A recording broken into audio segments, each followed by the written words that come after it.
welcome to another episode of The Asylum with Harley and Joker. I'm your host, Harley, as always, joined by King Joker.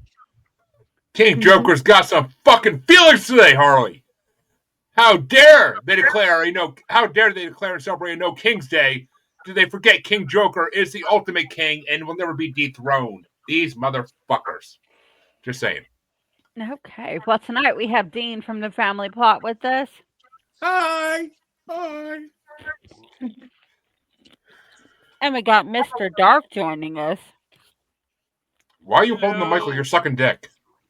I'm covering my mouth because I was eating a chip. And Uh-huh. we have That's Phil. what the Arby's.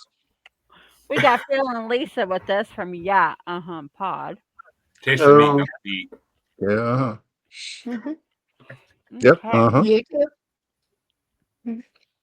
So I'm going to pass the reins over to King Joker and let him start the show.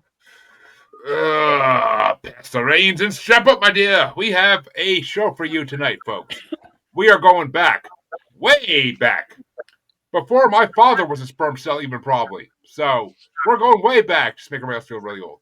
But Thank you so much, Jeremy. I love having fun on this show. I really do. That's right, folks. It's time, finally, to finish the 1956 Billboard bracket. And next month, we can actually move to 57.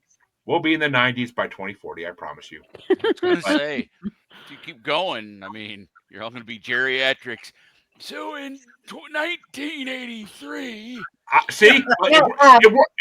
It works. Because by the time we get to today's music, I will be so fucking geriatric that I'll have a reason to hate it more than I do already. So yay! It'll be a solo show. It'll just be you and Harley. Everybody else dead.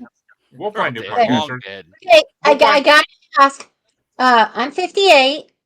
Mr. Dark, are 55. you? Oh, same general range. Still the oldest person on the podcast. Yeah, why'd you bring that up? Even if there's a chance. Because I was hoping I was, Oh no. Well, look at him. He's obviously younger than us. No, I was hoping. I just don't have the hair so you can see all the white. I was gonna say when he was bragging in the chat about how old he was, I was thinking, I'm like, are you like your fucking like early 40s? Like, well, thank you. You're very kind. I I'm didn't a long believe way you were from my 55. webcam, and it's an old webcam. I mean, black don't crack. Young, but my dad, when he was 62, was getting hit on by 50-year-old women. So that is absolutely not happening to me in any way. He was their age. I mean, yeah, Mr. Dark is hit on by like the 75-year-old woman with the canes. Nobody is hitting on me at all. Trust me here. And I mean, Mr. Dark, I guess that You're black not don't crack. Right, veterans bar. Motherfuckers keep interrupting my joke. I swear to God. But sorry, black don't crack, Mr. Dark. But I swear to God, bald don't scald. So I just invented something. I'm going with it. But that's right, folks. We're here to do a bracket. So this isn't the roast of Harley. That was last week. And what a fun roast it was. We found out Harley's so short that you can spin her around and it makes it more fun. So thank you, Mr. Ingram. But Dean gets to start us out in this miraculous part of a bracket of fucking hits and hits and hits and hits and some other fillers. Give him Pat Boone versus Perry Como. Actually, no, that is actually not a matchup, I'm pretty sure. Well, damn it. Well, that one needs to be fought with knives, I think. Perry Como's 2 songs are on the other side of the bracket from Pat. Just wanted to see him lose his mind. Oh, nope. Well, Pat Boone's gonna win the first round. I can tell you that much already. But I can tell you that much. Not with me, he's not. We'll see. He's gonna win, but we'll see. But Dean gets to start the first matchup with the lowest ranked song in this part of the bracket, and that's number 82 ranked "Can You Find It in Your Heart" by Tony Bennett, going against number 32 ranked "Ivory Tower" by Kathy Carr. Oh, God. You're essentially asking me which piece of crap smells worse. I guess Kathy Carr, because I don't like 1950s Tony Bennett much. And Harley. Okay, so for me, Can You Find It in Your Heart is ranked number 11 and Ivory Towers is 22. So Can You Find It in Your Heart? Yeah, I had to find it in my list first, but Can You Find It in Your Heart was my number 19. It's definitely not the top 15 of this. It's not the top half of this fucking list at all. But Ivory Tower, this third fucking version of it we had to hear for this bracket, is my number 30. So Tony Bennett definitely gets my vote. It's fucking Tony Bennett. His voice is miraculous. Like, I don't care what he can sing me the fucking phone book and I'll listen to it. But Mr. Dark. See, now I didn't have to hear those other two versions of Ivory Tower, so that definitely likely influenced my vote here. Can You Find It in Your Heart? I gave it a 4, and it's at number 22. And I noted not Tony's best, which I think is true. The guy did a lot of classic stuff, and this just wasn't one of them. Ivory Tower, I gave a 6, and it's my number 15. My note is nice slow dance, like the accordion. So And yeah, just okay. just so you're aware, Mr. Dark, one version of Ivory Tower was Otis Williams and the Charms, and the other one was Gale Storm. I'm not directly familiar with those, but I'm sure they're both better. The Gale Storm one, debatable. The Otis Williams one, yeah, 100% better. But but that means it's all tied up at the moment. Which way did you want to go, Lisa? Can You Find It in Your Heart? Got my heart. And as I get the coin flip ready, just in case, Phil, which way you want to go? We have a winner or a coin flip? Well, I kind of agree that Tony Bennett is outstanding. I like Tony Bennett quite a bit. But I did not even recognize this was Tony Bennett. Like I did not like when I listened to it on the Spotify playlist, and it just went. I just thought it was boring. It did not resonate with me. Uh, Ivory Tower is also a steaming pile of dung, but it just seems like your grandma's favorite song or something. But it edged out. I went with Ivory Tower, but I'm hoping someone will knock it off pretty soon too. So. I can guarantee you, whichever one of these wins is going to get knocked off next round, regardless. I can guarantee you that. But Flip it. But yeah, you're not wrong. It's time to flip it and see which one of these is going to get destroyed next round. Phil, heads or tails for Ivory Tower? Heads. Let me flip the coin and hope for heads. Excuse me. We got to get this app. I've somewhat verklempt. Or use this app. Okay. On our instead of type in Google, just type flip a coin and it'll pull that up. Just Google coin flip generator. But as you can see in the screen I'm sharing, but tails wins, which means that Mr. Bennett moves on. Actually, he has more of a chance in the next round than the other person, than Carter. I'll tell you that much. But we'll see. Okay. Because the next matchup gets started off by Harley, and it's number 81 ranked I Walk the Line by Johnny Cash, which for Johnny Cash's first appearance on the Billboard charts, he was at 81 out of 100.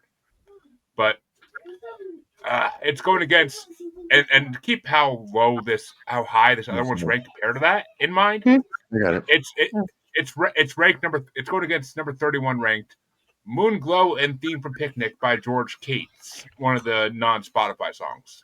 Okay, well, for me, I Walk the Line is number 4 and Moonglow is number 32. Yeah, like I said, I knew who the winner of the first matchup was going to face the next round, without a doubt. But, so my choice is I Walk the Line. Well, yeah. I mean, I Walk the Line. I Walk the Lines by number 10, and Moonglow is my number 33. So, yeah, I mean, big difference. And I mean, I'm not even that big a Cash fan, but I Walk the Line. It had to be my top 10. It only got knocked down by a few other songs to begin with, but it had to be my top 10. But which way do you want to go, Mr. Stark? So Moonglow and Theme from Picnic, I gave an 8, and it's my number 12. I said, nice jazz trio, very pleasant. This is the kind of music that I listen to when I need to relax, right? Eh, Uh, well, very pleasant. just so you are aware, this is the second version of Moonglow we've heard in this bracket. The other one was by Morris Stoloff, where the fuck that is. Yeah. I there's a couple of these on here that were these very nice jazz trios, and they're very nice. I liked them. But I mean, I Walk the Line is my number one. I rated it a 10. I really should have rated it about a 27. Uh, Impossible to beat. The Man in Black. Mhm. There's no talking here. There's no more discussion. We'll see as it gets through the bracket to different parts. It's But like, would you like Lisa, to eat this pile of shit, or would you like to eat this lovely eclair? Well, depends what the reward is for either. But Lisa, which way you want to go? Why did it take until 1956 for some good? Johnny Cash. There Blame is your aunt. no substitute. He is my number 3. I say blame your parents because they weren't buying Johnny Cash albums. But because I'm pretty sure This the is billboards are the billboards, if I'm not mistaken, are ranked on album sales. I'm not mistaken. oh we yeah, we were my parents were Motown all the way. There was no Motown at Motown this and point, swing. basically. There Mhm. was no Motown. All right, blame your grandparents then, I Well, guess. there 'Cause you there was are. I didn't hear music other than not good country, well, some of my in my grandmother's opinion. favorite songs are on this part of the bracket. So not Mine yet, too. Yeah. but Phil, which way you want to go? Oh yeah, my mom absolutely owned Johnny Cash albums. And while it's very rare that you're going to hit your very favorite Cash song, but it's classic, and it has all the attributes of a great Johnny Cash uh, crossover hit. So I'm going to go with "Walk the Line." This is your number 2, hon. Yeah. Mhm. Phil's like, God damn it, I know, I made the list, but Yeah, but we me, have ratings, not, it's not numbered. I So, know. It's funny because Mr. Dark, who you just met tonight, kind of takes like a combination of what you do and what everybody else does, and like combines them into one thing. So right. he does double the fucking work. Like my hats off if I had one well, to Mr. Dark. I listen to them and then I just rate them as I go because I can't remember back. I'm old. I can't. By the time I get to the end of the list, I'll be like, okay, wait, what was this one again? And the first time Right. I tried that, it was like I ended up having to go back and listen to the. No, I'll just Well, rate them, and then Take a out of listen to that, every single we one can sort. again. Well, that's why we take notes as well. Yeah. I Yeah, I mean, I'm had to like, listen to the first half of my list twice because my system went down and I hadn't saved. yeah. See, I sit at work on the Friday before this always, and I sit there and I rank them, and I rank them as I do it. I just rank them, and I put down the first one, then it's just below or top, below or top, below or top for Well, 30 fucking la dee more da. fucking long. I'm a fancy motherfucker like that. But Dean, speaking of fancy motherfuckers, which way you want to fish this out?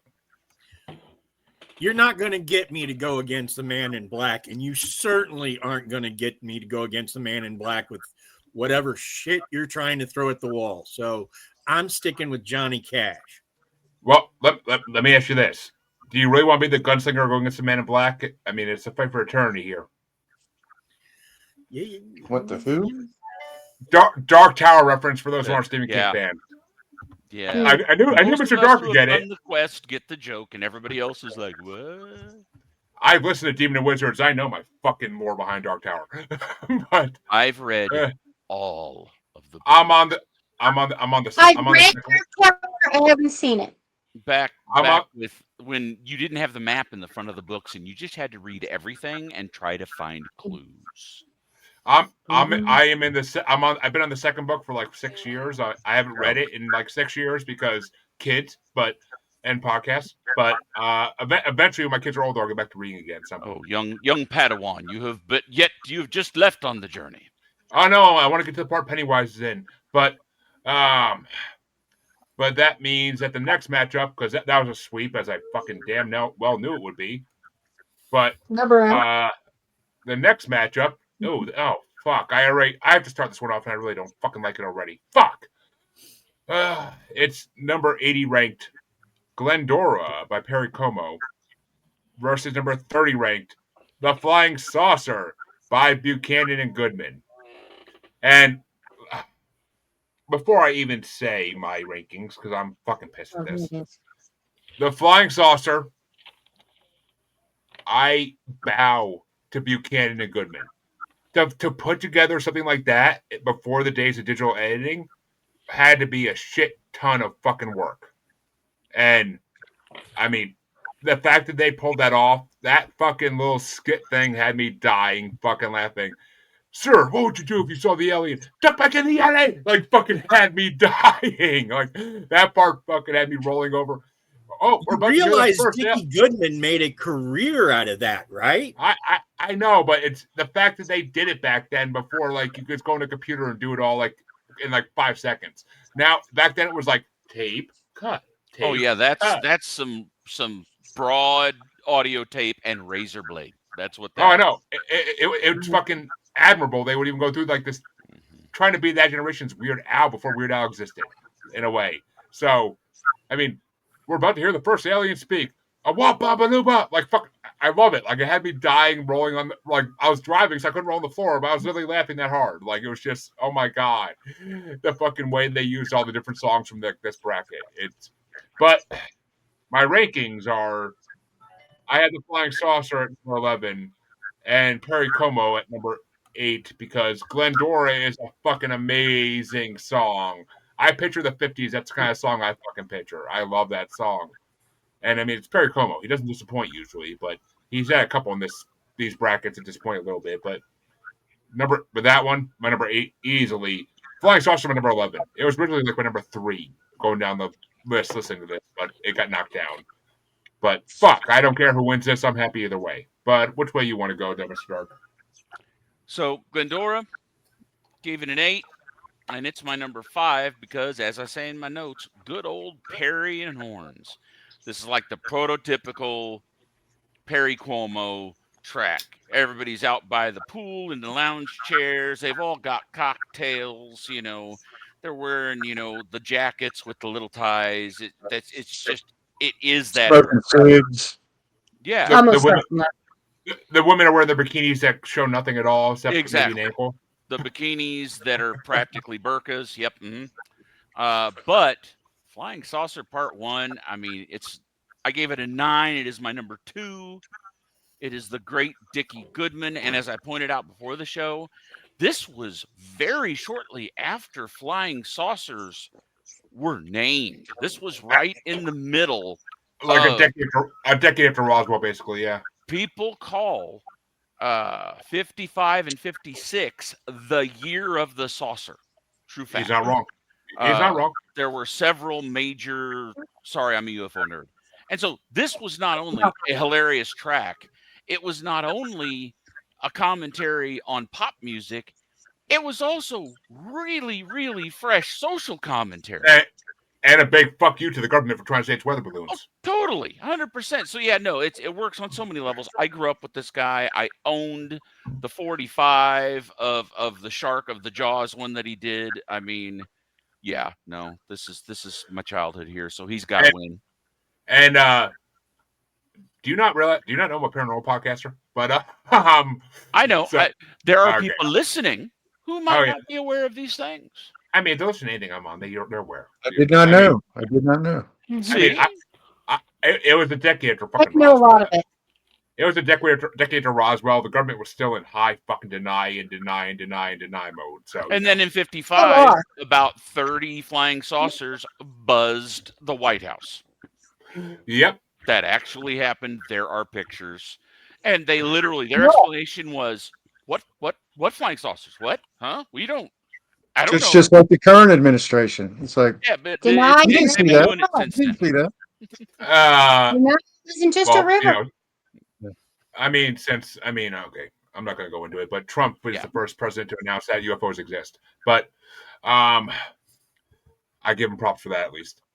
But I'll hold the rest of that back Yeah, that's until the my only one. until my political cadence. But uh That's which way right. you That's right. We still got a date ahead of us, but Uh-huh. yeah. which way you want to go, Lisa? You want to go Glendora or Flying Saucer? Okay, this particular mishmash was not a good mishmash in my opinion. We have had this style of song previously, and it Yeah. was Oh, actually I loved who it. who the fuck was that? But Um, I it it, I it was can't basically a remember guy. right. It was basically a guy doing stand up on stage, like, "Love me tender. Steaks is usually the only thing you want tender." Yeah, Like something. Yeah, it he was was making fun of definitely better. he was making fun of So new rock and roll. I have to give it to Glendora. I know it's a hard fucking choice. It really is. But Phil, which way you want to go? Well, I'm not as familiar with Dickie Goodman as Mr. Dark is, but I did appreciate the things that you pointed out, Jeremy, about the technical diligence that it took, the comprehensive effort, he did a good job of putting that all together. So I gave it a high mark for those things, but I really liked the Perry Como entry here. I'm not a big Perry Como fan. In fact, the title of it reminded me of the Ed Wood movie, Glenn or Gwen or Glenda. Glenda. And I was Oh, so I was prepared to hate oh, on it, but then I I love that. listened to it and I was like, More like Stray it's got Cats. more of a Stray Cat strut to it. I kind of liked it. It was good musically, so I'm gonna go with that. Yeah, yeah. And the music was off the fucking hook of that song. And Ed Wood, I love Ed Wood movies. They really are so fucking classic. But I love Dean, Deadwood. which way you Well, want to go? personally, I know he's dead, but I hope Perry Como is gargling glass in hell. I don't like the man. I don't like his music. So I am voting for Dickie Goodman just based off the fact that he did Mr. Jaws, which was one of the funniest interview songs I have ever heard. Not to mention the others in his oeuvre, which are equally as good. This is his first outing, and I liked it. So I'm going to give this round to the Flying Saucer. And I gotta say, I hope I hope that Flying Saucer Part 2 is on this on these brackets somewhere, and I hope that more Goodman stuff is as well. But we'll see, though. I don't. Hopefully it's better. I was looking at the date when I was going through this list at work on Friday, and I literally made this playlist in July of 24. So I do not remember these playlists for anything in my head. But Harley, which way do you want to go? Okay, Glendor is number 16 and the Flying Saucer's 27. So I'm going with Glendor. Como moves on, and he will have a matchup and a half no matter who wins the next matchup. So we'll see, because it's a early doo-wop matchup coming up, and Mr. Dark gets to start us off. It's number 79 ranked You'll Never Know by the Platters versus number 29 ranked Standing on the Corner by the Four Lads. And I fucking hate this matchup. This should be like a semifinal matchup. I mean, Standing on the Corner, gave it a 4. It's my 24th. I said, okay, vocal group doing a standard. It's all right. It's good. It's, nothing special. But You'll Never Know. My only note is the Almighty Platters. Gave it an 8, and it's my number 9. So, yeah.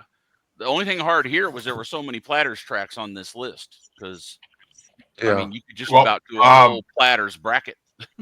I actually was thinking about that this week, and if I don't have one, I have to make one. I'm pretty sure. Actually, I don't think I have one because I don't think they were on the Spotify list of like 50,000 artists to choose from.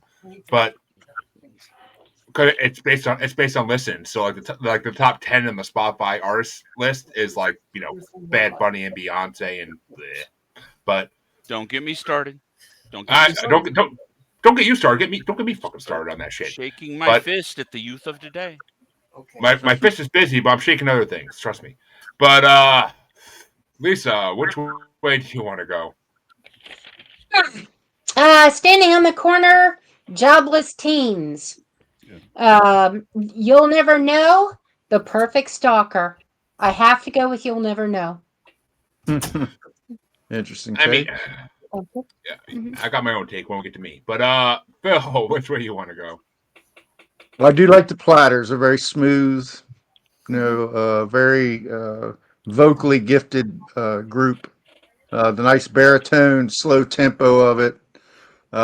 It's not my favorite Platters, but it doesn't have to be. It's just fine, and it's slightly better than Standing on the Corner, which I had, Yeah. pretty good mark for it. There are other versions of Standing on the Corner that I really do like. This is not one of them. Well, So, Dean, which way you want to yeah. go before I voice my opinion? I did not care for Standing on the Corner, at least not this version. And while I liked the Platters going into this, I have to say this bracket made me like them a little less because, my God, how many of their songs sound almost the same? And No. that I like everything sounds like it's about to become the Great Pretender. And I'm just like, vary your music a little. So, but I'm still going to give it to the Platters. Which one of the Platter songs on this was the grand finale winner of the last part, so that will face whoever wins this. But Harley, which way do you want to go? Okay, You'll Never Know is number 10, and Standing on the Corner is number 30. Yeah. Okay. You'll never We had know. spoken. Hey, Dean got cuter. Who knew? Adorable. But You'll never know was my number 7. It's actually funny because all the Platter songs on my list are literally in order, and that's the lowest ranked one. But Standing on the Corner by the Four Lads was my number 12. I really enjoyed it. It's a great doo-wop song, and who hasn't spent time in college or whenever in high school standing on the corner watching the girls go by? Come on now. Come on. Any guy here knows I'm not wrong. Yeah, I never. I haven't. I said, I was waiting on a guy. pause. You, Harley. Well, Harley would watch Never stood on the Harley, Well, corner. I did stand on the corner and watch the girls go by, but I'm different, so. I was gonna say, I'm like Harley was eyeing those damn girls. Who the fuck you kidding? But that means the Platters do move on. And next matchup, oh god, this is gonna be a slaughter. This is gonna be a slaughter, and I already know it. But where's CJ and I need him? But it's gonna get started off by Lisa, and it's number 78 ranked. Not a Spotify song. It's Almost Tomorrow, the Joe Stafford version, going against number 28 ranked. Why Do Fools Fall in Love by Frankie Lyman and the Teenagers. Okay. Throwing aside Elvis and Johnny Cash, this is my number 1. Why Do Fools Fall in Love? I did think that It's Almost Tomorrow would be a great song in The Notebook. If they ever do a Notebook musical, they should look into that. Okay. They probably have. I don't care. They should never do that. I mean, this is my. I'll get to that, but yeah, I don't know. But which way did you want to go, Phil? Before I get into my opinion. Let's see what I got. Actually, I'm going to agree with Lisa. That song is infectious. I know CJ. You mentioned CJ. I know he loves Frankie Lyman from another episode we were on. Of course, one time I thought CJ loved football, and I mentioned football to him, and he was like, "Oh, I don't like football." Okay. Well, he does like Frankie Lyman. Yeah, but I'm pretty sure he likes during that one episode, he was like, "It's Frankie." Right. Actually, it was not Frankie Lyman, but he likes all the Frankies, whether it's Avalon, Lyman, or the one from Jersey Boys. I can't remember the name of it at the moment. Yeah, I can't. But I even liked Diana Ross's version of that she did in the '80s. Yeah, that was a good version too. But this is probably the version. Right. I might include this in our multiple, episode. I want to do a remake episode. Okay. Smoke. What's your option, Phil? What was your option, Phil? Oh, I'm sorry. Why do fools fall in love?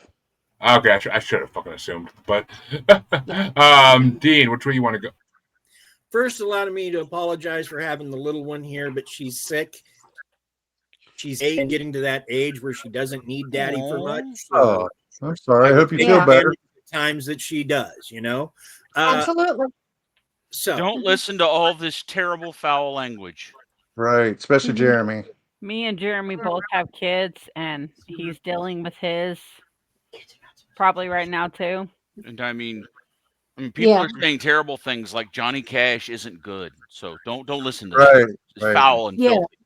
Yes, I apologize. I apologize for my language to someone. look, a Mhm. kid, like she was telling me yesterday that she likes Strawberry Shortcake, but the one from the 80s, she doesn't like anything that wasn't made in the 80s as far as that cartoon goes. And I'm just like, I'm kind of I proud agree. of you. I don't know why. Because she's got taste. I'm gonna be strawberry shortcake for Halloween. Okay. Oh, just good. because That's you a say really my good life, color on you you. have to talk. Mhm. You're But not music. All right, yeah. To follow that up, like I said, why do fool all? Sorry, I'm wasting your time here. Didn't mean to. That's okay. no, Not it's at all all. good. It's all good, buddy. Which way you want to go, Harley? Okay, so Why Do Fools Fall in Love is number 7, and It's Almost Tomorrow, Joe Start one is I do this 19. even. Hmm. So Why Do Fools Fall in Love? Okay. And I gotta look at my rankings. Gotta switch positions here. No, grab my laptop, little one. Gotta look at my rank. Okay. Well, I'll look at my rankings in there because I already know which one's gonna win. Win for me. That's pretty obvious. But yeah, I know, right? But yeah, Why Do Fools Fall in Love, Joe Stafford version. Oh no, I'm sorry. It's Almost Tomorrow, Joe Stafford version was my number 21. Why Do Fools Fall in Love, the Frankie Lyman version is my number 3. I'll got my opinions in the other version when we get to that. But that means Why Do Fools Fall in Love moves on. And which way would you have gone? Wait a minute. No, okay. Yeah, I started it. So, Mr. Dark. I thought. Mr. Dark Mr. went. Dark. I'm sorry. I thought he went. I No, looked. I was looking at the screen. I mean, Frankie Lyman, I'm not even going to preach about it, but duh. Mm. So this was a sweep. Oh, it's a sweep, as I saw it would be. This next Yeah. matchup may actually have some flavor to it, so we'll see. But it's going to get started off by Phil, and it's number 77 ranked, another non-Spotify song. Are You Satisfied by Rusty Draper, going against number 27 ranked, Be-Bop-a-Lula by Wannabe Elvis, Gene Vincent and his Blue Caps. Right. I wrote down. Sounds like Elvis. I do It's like actually that. it's actually funny because his record label was hoping he could be a better version of Elvis. He failed horribly, but that was like his only Yeah. hit. But they were hoping he could be like the one that could beat Elvis because all the record labels were worried about like Elvis beating all their artists. That's a great one-hit wonder. I'll give it. Yeah, I'm gonna take that one in this matchup Mhm. for sure. I have it ranked very high. And Dean, Yeah, give me the wannabe Elvis. I wasn't. I don't see the guy as having a career, but this wasn't a bad song. he had some smaller hits apparently, but he got overshadowed by all the great performers in his area of activity. But Yeah, and it's not always voice. Performance does weigh in. which way do you want to go, Harley? Let's see. Be-Bop-a-Lula whatever is number 13, and Are You Satisfied is 15. So I'm going with the Be-Bop one. Leave it to Harley to be worried about being satisfied. But Yeah, Be-Bop-a-Lula was my number 18. Are You Satisfied number 25. I mean, neither were amazing songs, but Be-Bop-a-Lula was a little bit better, and he wanted to be Elvis. I get it. He was way more rockabilly than Elvis ever would be. But which way you want to go, Mr. Dark? Yeah, I mean, Are You Satisfied? My note, it was a 3. It's my number 30. And my note is dude literally asking how his girl got off with her guy that day. No, no. All bad. Be-Bop-a-Lula, man, Gene Vincent's in the Rock and Roll Hall of Fame. It's one of those things where just because he wasn't a big pop star, he was a massive rockabilly star. My dad grew up on rockabilly. That was, he was a teenager in 1956, so he was all rockabilly all the time. So I was listening to people like Gene Vincent growing up, and with the leather, his look was very much leather, black leather, and long hair. So to some extent, he's kind of the prototype metal guy. So yeah, no, Be-Bop-a-Lula is an absolute classic. Which Gene Vincent already moved on at this point, but which way had you gone, Lisa? Yeah. Sure. Just go. I'm giving it to Bebop. Absolutely, no question. And not just And, to clarify, my dad was in Korea when that. Yeah. well, that means the next matchup is going to get started off by we're back at the top, so it's Dean, and this next matchup, it's one of Lisa's favorite songs, so well found it.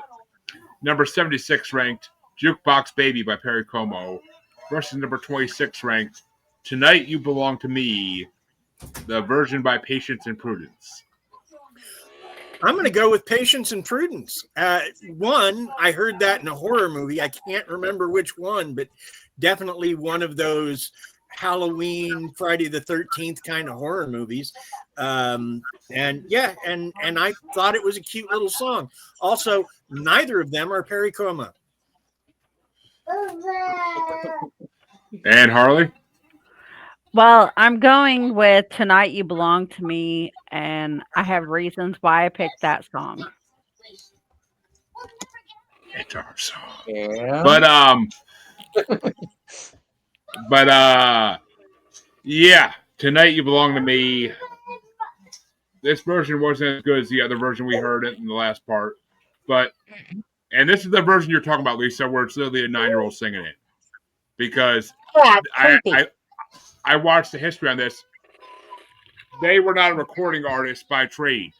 They were singing it, and their father was a record label guy, and he heard them singing it, and he wanted to get it out, so he made them become recording artists because he heard them singing it, and he thought it would sell. So that's why a girl that young was singing this song. So, but "Tonight You Belong to Me" was my number 13, and "Jukebox Baby" was my number 22. So I gotta give it to "Tonight You Belong to Me," because who doesn't have people that they could think about with that type of song? But which way you want to go, Mr. Dark? So Tonight You Belong to Me, I gave it a 7. It's my number 13. My notes were probably the single song on this list that still bleeds into the zeitgeist. So many references of this exist throughout media. I mean, like you said, it's been used and covered in horror movies and TV shows. It just lingers. The song won't die. It does it like in the creepy parts of the horror Yeah. movies. Oh It yeah, plays totally. that song.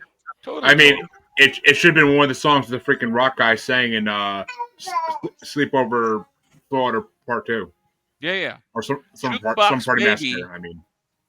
Jukebox Baby, I gave a 2. It is number 33, dead last.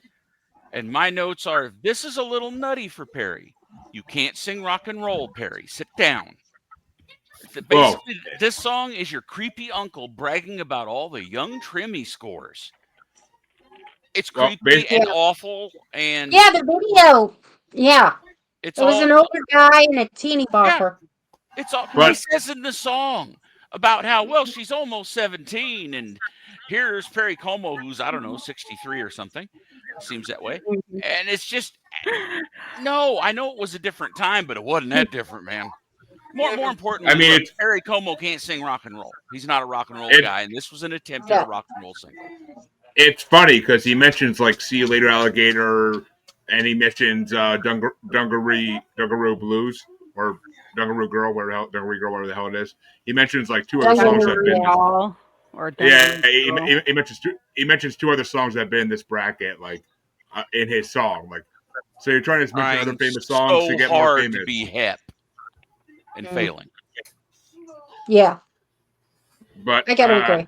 well, Lisa, which way you want to go? Okay, I just have to say I saw a different backstory on the girls. Okay, for this from the song. I first of all, creepy AF. Way too young to be singing that song. But the backstory I saw was that they were orphans, that they were supposed to be taken to an orphanage, but this guy waylaid them, took them to wherever he took them, and he was behind the camera with a knife. And you can see they kind of look afraid. So it's hard to say for me which one is the absolute true backstory. But either way, I can't let this win. So for me, so I'm gonna give it to Perry Como. I think the song should be Well, remade. It's already won, Like, I think. Yeah. yeah. Oh, okay. Well, it did. and it's been remade dozens of times. And it's Okay. used in so many horror movies But and yes, everything. one guy No, I forced him got at knife Perry point to Como. sing, and then Perry Uh-huh. Como just wants to date him. Yeah. Well, that's where I Also think But damn young. Jukebox Baby should be remade by like a boy band, K-pop. You know. oh, K-pop maybe. There's no boy bands really in America anymore. But which way you want to go, Phil? Mhm. Well, it wasn't a very inspiring matchup, but I went ahead with the dirty old man. It's kind of old, antiquated, and big band. It's kind of big bandy, kind of old fashioned, and I don't really care for it. But I really don't like the other. The other is very creepy. So Well, we have our first playing match for the night to determine who's going into round one, and it's going to get started off by Harley. It's number 74 ranked "Walk Hand in Hand with Me" by Tony Martin, going against number 25 ranked "I'm in Love Again" by Fats Domino. Okay, so I'm in Love Again is 23 and Walk Hand to Hand is well, 27. So I'm I'm going with not In Love involved Again. See, the one song this kind of grew on me and surprised me. "I'm in Love Again" is my number 14 because it's Fats. It's too fast. It's because it's Fats. I mean, his songs are never more than 2 minutes. But "Walk Hand in Hand with Me" is my number 2 ranked song. Something about the way I don't even know who the fuck Tony Martin is. I never heard of him till this. But the way his voice delivers and the way he and the way I know Mr. Darkspace is like, I'm gonna kill this dude. But the way his voice delivers and the way his background orchestra is, I freaking love that song. That song is phenomenal. Like, why do I not know this guy's name like I do Frank Sinatra? The number of songs you had to skip to put this thing over in order to make it number 2. You know what? No, you've reached max squirrely. You got to back off the squirrely about 25 to 27% there. No, it's whatever It's he's drinking that's kind of This made his is brain Oh dysfunction. no! I made I made this list first thing in the freaking morning. I was on coffee at that point, so it's So got he was half electrolytes. awake. That's what it was. We'll so you blame it have on him no being half excuse. awake. Walk Hand in Hand Me is a gorgeous freaking song. I mean, Well, I'm God in the song. I'm God, not the actual multiple God, but I'm God. So I mean, it's a different way, but still, I freaking love that song.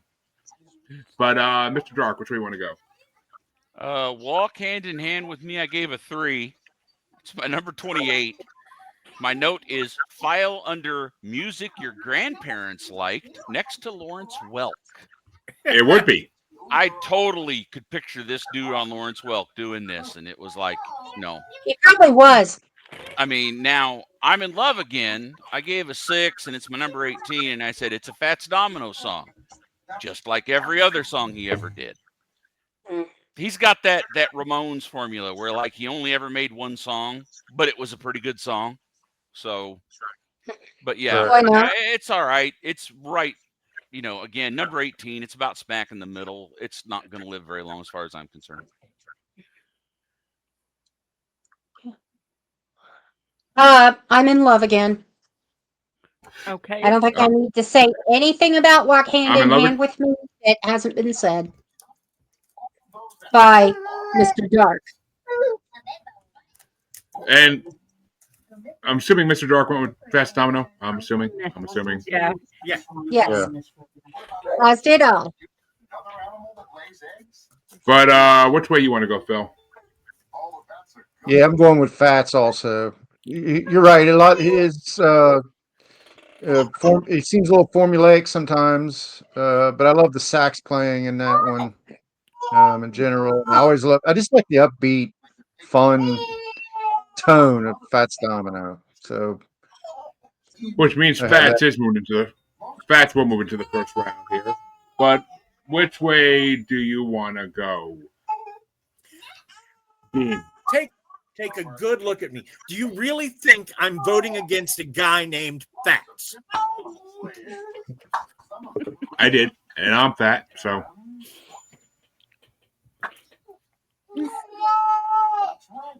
Fats the Blueberry Hill wannabe song takes it. It's just, let's go. Mm-hmm. We had Blueberry Hill. We had Blueberry Hill last year, but we'll have it again. Much better song. Well, that means that song went into the first round, and the next matchup, the final matchup in this side of round one is going to get started off by Harley, and it's number 75 ranked. Why Do Fools Fall in Love by the Diamonds versus number 25 ranked I'm in Love Again by Fats Domino. It's a Diamonds version of Why Do Fools Fall in Love Again. Wait, but it's against the same song we just did? It was a play-in. To determine what song goes into round one even. Well, Why Do Fools Fall in Love? But, yeah. The Domino's version, the Diamonds version of Why Do Fools Fall in Love was my number 16 rank because it's no freaking Frankie. It's no Frankie. No, it's not. And I'm in Love Again was my number 14. So Fats takes this one from me by a couple songs. It's not Frankie. That's all I gotta say. But which way do you want to go there, Mr. Trucker? Why Do Fools Fall in Love by the Diamonds? I rated it a 2. This is my number 32. My notes, bunch of white guys covering Lyman. Fuck them. This only charted because they were more palatable to bigoted parents in the mid-50s. You know, there's a reason why Frankie Lyman lived and died the way he did, and it's the people who controlled bands like the Diamonds. That's exactly why. So screw them. Give it to Fats. Oh. Right on, brother. I agree with you. And which way did you want to go, Lisa? I'm going Fats. I did kind of enjoy Why Do Fools Fall in Love, but if the Diamonds were against Frankie, they would die a horrible death. She looks like you, Jeremy. No, she doesn't. She looks like my wife. Trust me. But, or at least that's what I'm told by everybody else. But Fats does move on to the second round then. But which way would you have gone, Phil? Oh, Fats Domino all the way. Absolutely. And I'm just going to make it a sweep because I still can't believe it's not. Oh, it's a sweep then. The Diamonds can die a horrible death for trying to copy off freaking Frankie Lyman. They might as well put the needle in his fucking arm. Yep.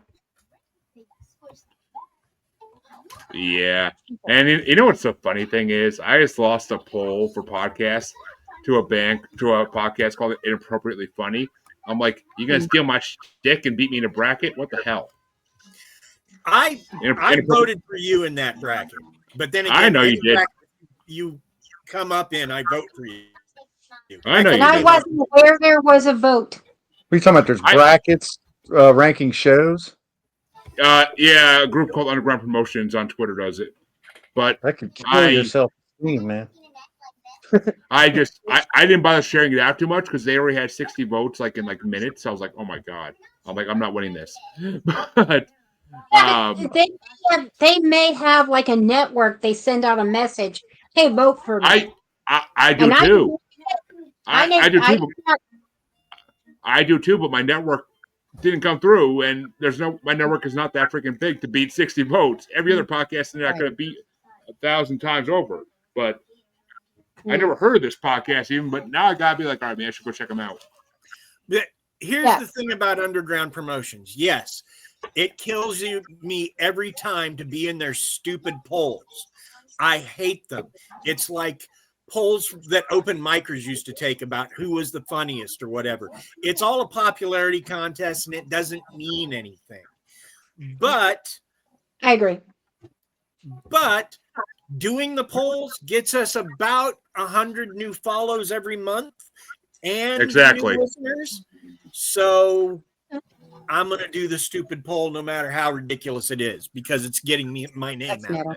Is that on the Twitter? Yeah, it's on Twitter. Yeah, it's on the X. I think I found you on there. I'll send you an invitation to the group. Phil doesn't use X that often anymore, but yeah, I haven't. I'm pretty sure it's the whole must thing, but I'm not 100% on that. Yeah. But that means I couldn't do business there anymore. I left before Musk took over, but then he took over, and it was like, oh, he just to put out the dumpster fire, he dumped jet fuel on it. This will be good. You can't do business there anymore. You can't get anything done. Anyway. But that means that the other side of round one is going to get. I know it's going to get started off soon.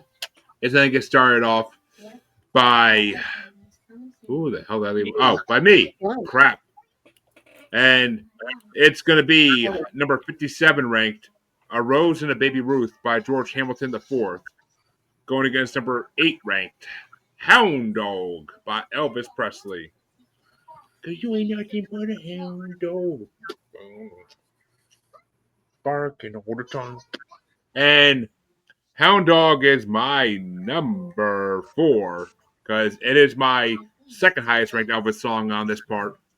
And A Rose and a Baby Ruth is my number. I'm like, nah, it can't be that low.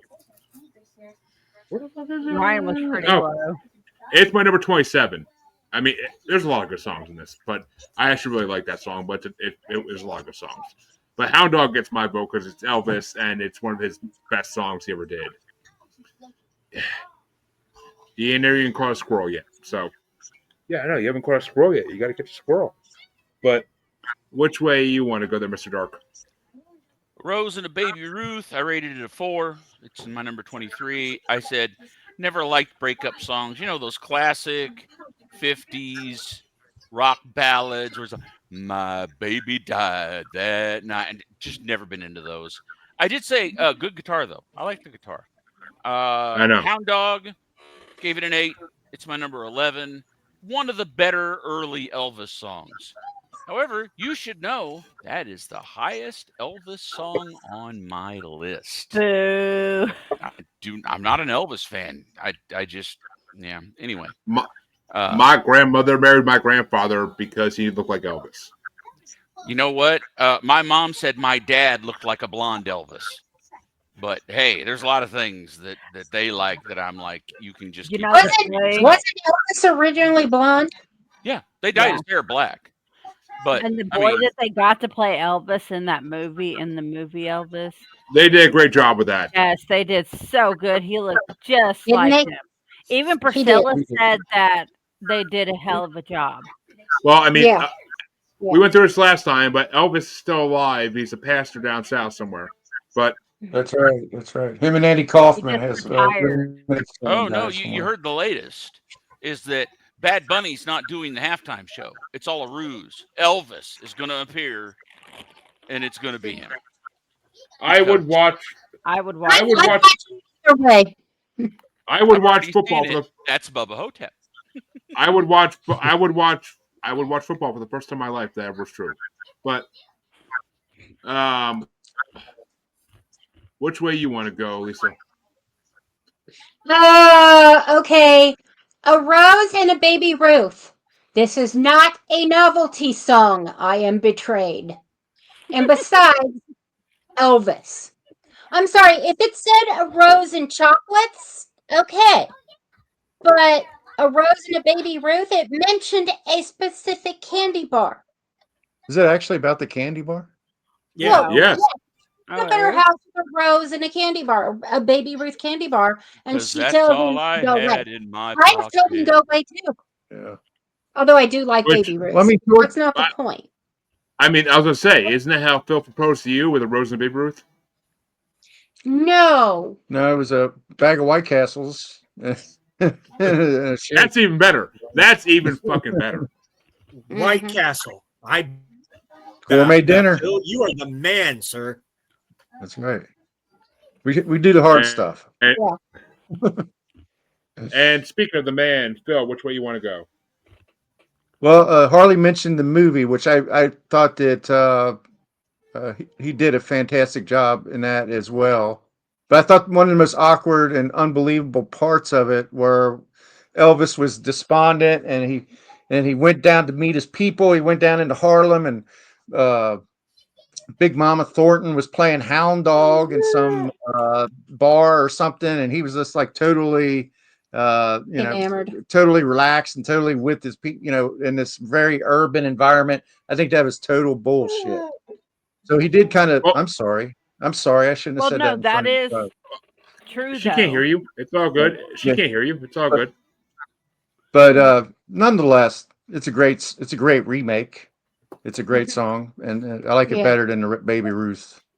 Mm-hmm. Well, and actually, Big Mama Thornton did love Elvis. He see people.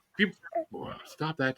Well, People I think want to say that he. there was a germ of truth in it, but it's one of the movie moments where they're sorry. asking you to suspend disbelief because I don't believe he had those types of relationships. He did though. He really did, He was though.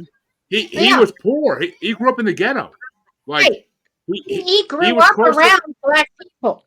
he was closer to African Americans than he was to white people at that point because he grew up in like the poor camps. Well, it struck me as probably the Yeah. weakest part of the movie, other than what's his name? That's your white privilege showing through, babe. His entire Tom Hanks' Tom entire Hanks. performance was kind of bad. I thought. I love Oh, Tom Hanks. I think so. He did okay. We could do a whole freaking episode on this movie in Yaha. I swear to God. Yeah, we But- did. I could do it. But- yeah. Let's do it. I so would do that. I'm in. Don't joke. Careful. So, Okay. it sounds like we have 2 points of contention at least. Okay. Yeah. The Elvis movie. I so But- would do that. I love the Elvis movie. I would watch it again for that in a second. Yes. But I haven't seen it. I haven't seen I it like like a I year. liked a lot of We it. watch it anyway. So. Do you know how many times I've watched that movie? I don't I know. brought the soundtrack. I brought the soundtrack on Musers. But Like, I liked it better okay, than I do we're not Priscilla. moving on. You're getting upset. I get it, sweetie. You liked it better than what, Is that what it is? Priscilla. Hi, pretty girl.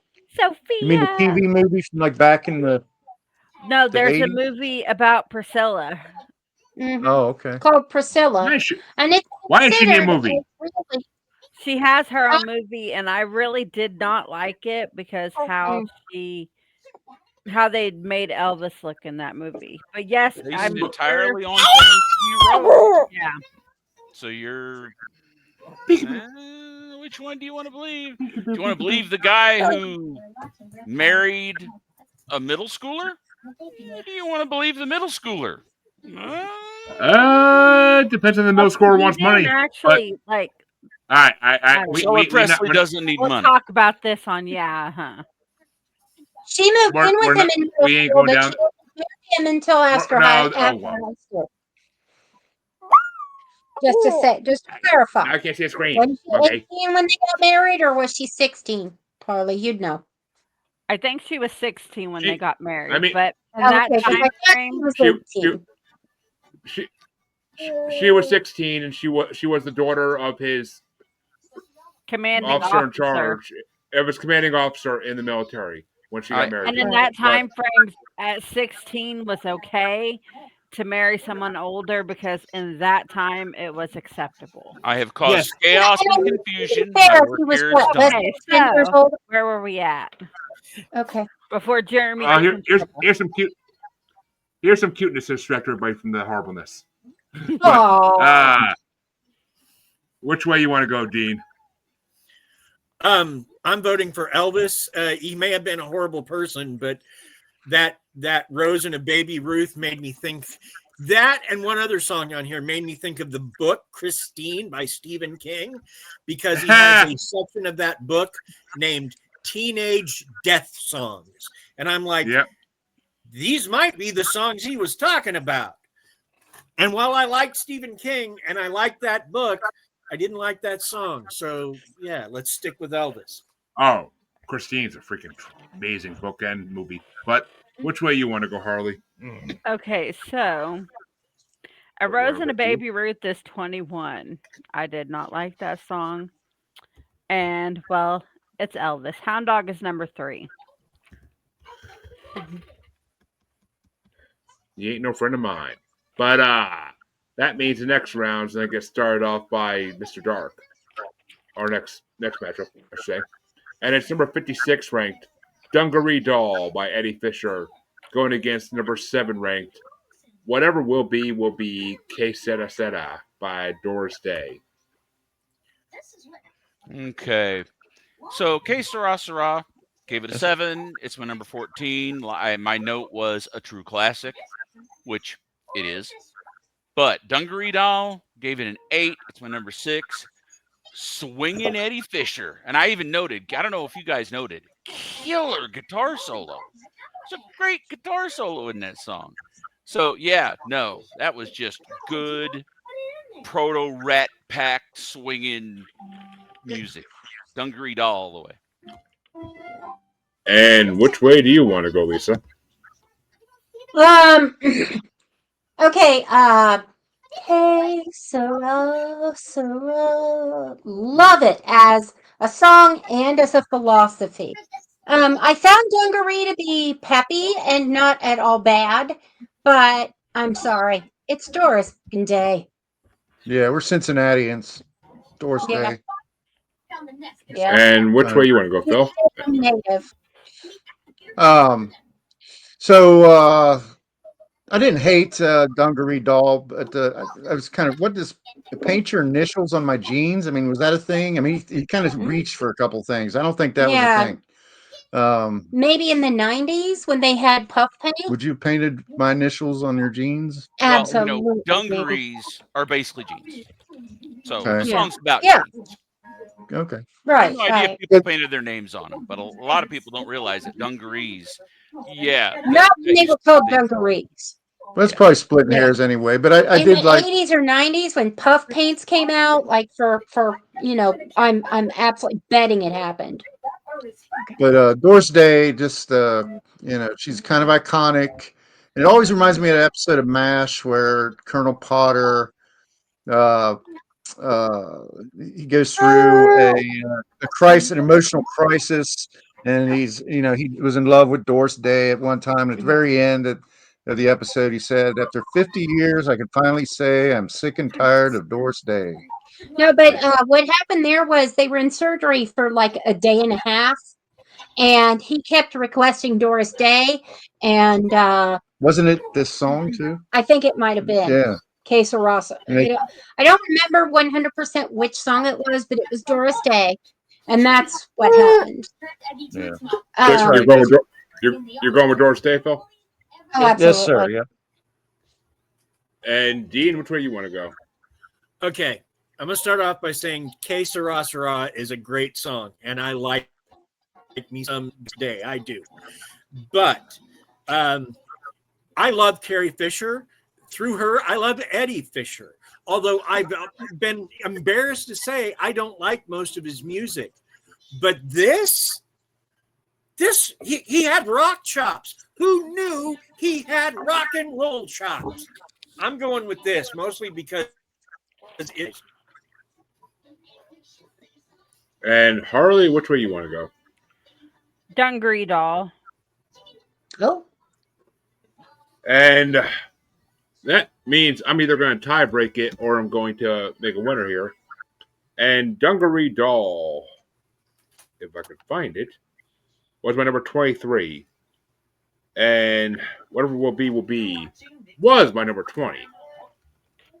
So, but I have a specific childhood television memory to that song because on the Fresh Prince of Bel-Air, Will and Carlton are messing around with the intercom system, and Ashley is about to get laid for the first time in her life, and they hear her talking to her friends about getting laid by the, I think it was actually Urkel, but cool Urkel, and Stefan. then Will listens later, and she's singing "Whatever Will Be" in, like when he's listening to the intercom again, and he's like, and Carlton's like, "Whatever will be." That doesn't sound good.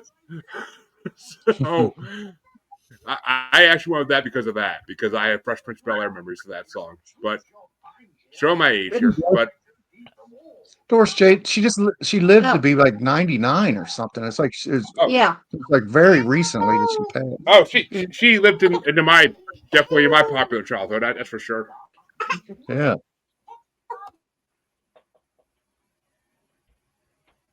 Flip it. But I'm gonna flip it.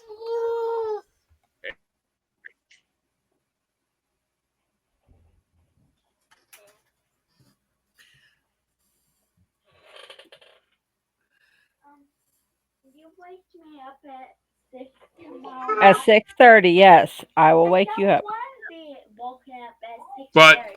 But that means that I am gonna go tail Okay. Doris Day. Okay.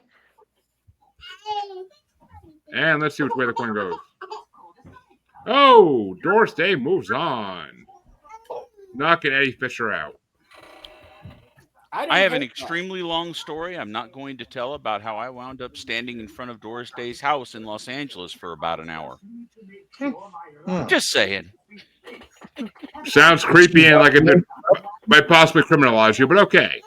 That's where she grew old. This very nice, quaint little house in North Los Angeles. Did you know it was your house when you were standing? Not for a long time. Then somebody said, "Hey, did you know this is Doris Day's house?" And I was like, "Oh, okay." And he said, I'm her butler. I was told to come out here and ask you to move. Oh, the It was a horror. very, very small ranch-style house, one story, nothing that you would ever guess. Like, oh, there's a screen and music legend that lives here. No, but that's kind of LA. You get that a lot, where you find out that, oh, okay, well, Yeah. there's Harrison Ford having lunch. Right. Wasn't the house where Bugsy Siegel was shot? Wasn't that kind of a small house in California Probably, but that I don't know. somebody could just walk right up on it and look inside the window and blow his head Wouldn't off? surprise me. Wouldn't surprise me Yeah. at all. Yeah, no, this was just a quaint older neighborhood. She had bought it with her movie money way back in like the 60s. And it had very nice flowers because she liked to garden, I guess. And that was just it. And then like 4 houses down was a guy who built the most amazing yard haunts in the history of those. And that's all. That's where the long story comes in. Okay. Yeah, fuck that. Story. I feel like we're watching Jeremy try desperately to do a podcast while fleeing from his children. Storyline of my life, man. Storyline of my fucking life. Eventually, he's going to be like in a crawl space in the ceiling. They can't find me here. They can't move the ladder. Oh, you have no idea how right you might be. But we need a bigger fucking house. But Jesus Christ. That means that the next. I am aware. Thank you. Actually, oh yeah, I won last on that one. No, wait a minute. I won last on that one. So that means Mr. Dark started off the last one, did he not? Yeah, you were. You were the last one because you had to flip the coin. Yeah. So Mr. Dark. Tiebreaker. So Lisa starts off this one then. That's what I thought. No. No, because Isn't it Mr. Dark? if I went last, Mr. Dark. Oh, right, Lisa. Okay, go I ahead. can make this Sorry. easy. I don't give a damn. I know you don't. None of us really do. But Okay, next. Lisa starts off this one, and this might be, I don't know, this might be difficult, might be easy. I really don't fucking know how people feel. But it's number 55 ranked Canadian Sunset by Andy Williams, going against number 6 ranked, I do not know how this number 6 ranked, but The Poor People of Paris by Les Baxter. Oh, that's how it's Les Baxter.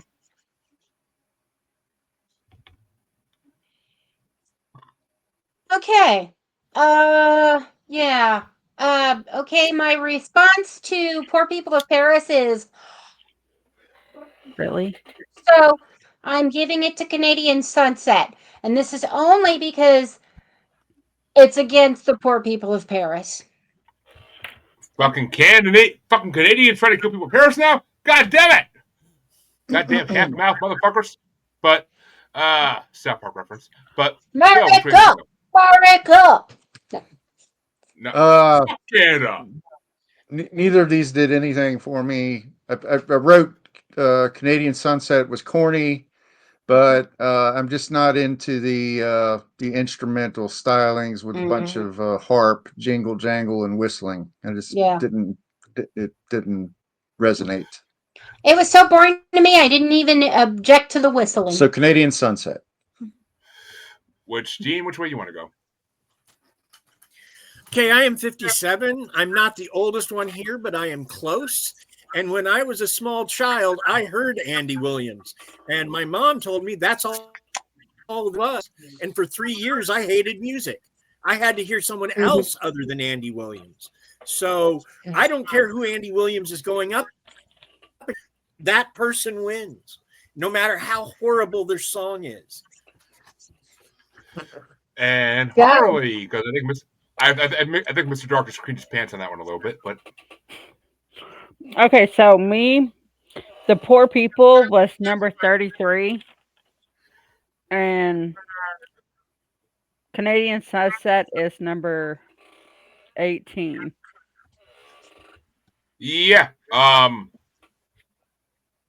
Poor People Paris by number 31. It was my highest ranked instrumental. That's for fucking sure. I actually enjoyed the music in it. It reminded me of like a opening scene from a movie that had very good music. But it's going against 30 songs that are fucking have words and are better. But I did enjoy the actual music. It was dun, dun, dun, dun, dun, dun, dun, dun, dun, dun, dun, dun, dun. Is that a skinwalker? Wrong type podcast, dude. No one cares about skinwalkers in this podcast. Okay, fine, good. But you turn on Wi-Fi? Yes, go away. But yeah, the Canadian Sunset was my number 29, so it only won by 4 fucking spots. But it's the lowest of the low for fucking songs that are lyrics. But I mean, I would love to move to Canada one day for I don't know why, but it seems more peaceful, and I want to go search for the gray bear and the gray Bigfoot. But besides that, Canadian Sunset will get my vote this one, and it will move on to the next round. But which way do you want to go, Mr. Dark? Poor People of Paris is rated at a 5. It's my number 19. My notes are Bongo Party. Did you see the album cover? No. The album cover for this record. The album is called Bongo Party. But except that on this song, I don't hear any bongos, so that's kind of weird. Wait a minute. Is that the name of the Zappa album I said to fucking listen to this week? Bongo Party? It could be. I don't know. And then I said decent mid-20th century instrumental, very kitschy. I didn't hate it. Canadian Sunset, I gave a 6. It's number 16. I said Andy singing a Western about skiing.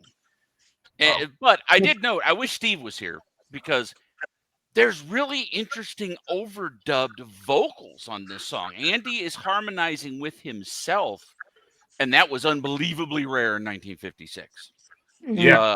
So I appreciated that, and that's really why it got as high as it did, because that was very innovative and clever.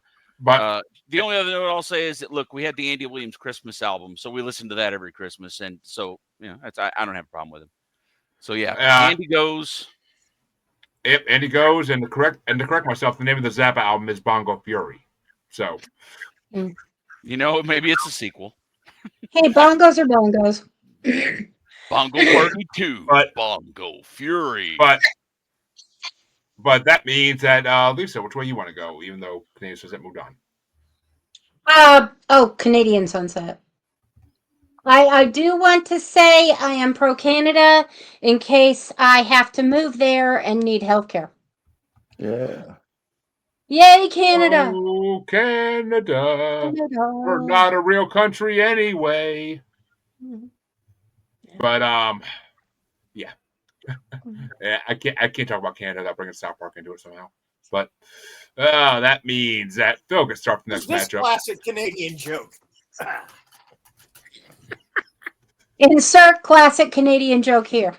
No, it's from South Park, Bigger, Longer, and Uncut. Yeah. Oh, yeah. Yeah, never mind. No. I tried to watch South Park, but Philip had issues. I tried to make them watch it by bringing it on their. They did a Best Villains Rotisserie Cinema, and I brought it on for Saddam Hussein. But Oh yeah, yeah, I remember that one. Hey, so who the voice actor for Saddam Hussein is now playing Donald Trump on South Park, but which is hilarious. It is hilarious because he sounds just like Saddam Hussein. And I'm like, and he even goes into bed and pulls it out like, "Hey, buddy." Well, okay, I'm sorry. Hey, buddy. 2 fingers, not a hand. But Phil starts off the next one, and it's number 54 ranked, "Soft Summer Breeze" by Eddie Haywood versus number 5 ranked, and I don't know how this number 5 ranked. I really don't. But "The Wayward Wind" by Gogi Grant. How the fuck you say that? Okay. Let's see. So I just recently, Rock and Roll Heaven did a series on Mama Cass, and the Wayward Mama Wind. Cass. What's that? I love watching Mama Cass in her old videos. She was a hottie, but okay. Yeah. She was Quite what the is it? singer. Apparently she was actually a registered genius. Yes. That's us bigger folks usually are. Us bigger folks usually are. Right, Dean? This sounds like something she may have done during her solo, "The Wayward Wind." I don't know why I thought of that, Sadly, but that just made me her think solo didn't go well. Made me think of Mama Cass, but and I liked it a little bit better than "Soft Summer Breeze." So I'm gonna go with "The Wayward Wind." Hey, it got number 5 that year for a fucking reason. I don't know the reason, but it got number 5. Which way you want to go, Dean? I don't like either of these songs. I'd like to invoke the nuclear option and vote instead for Talking Heads, Nothing But Flowers.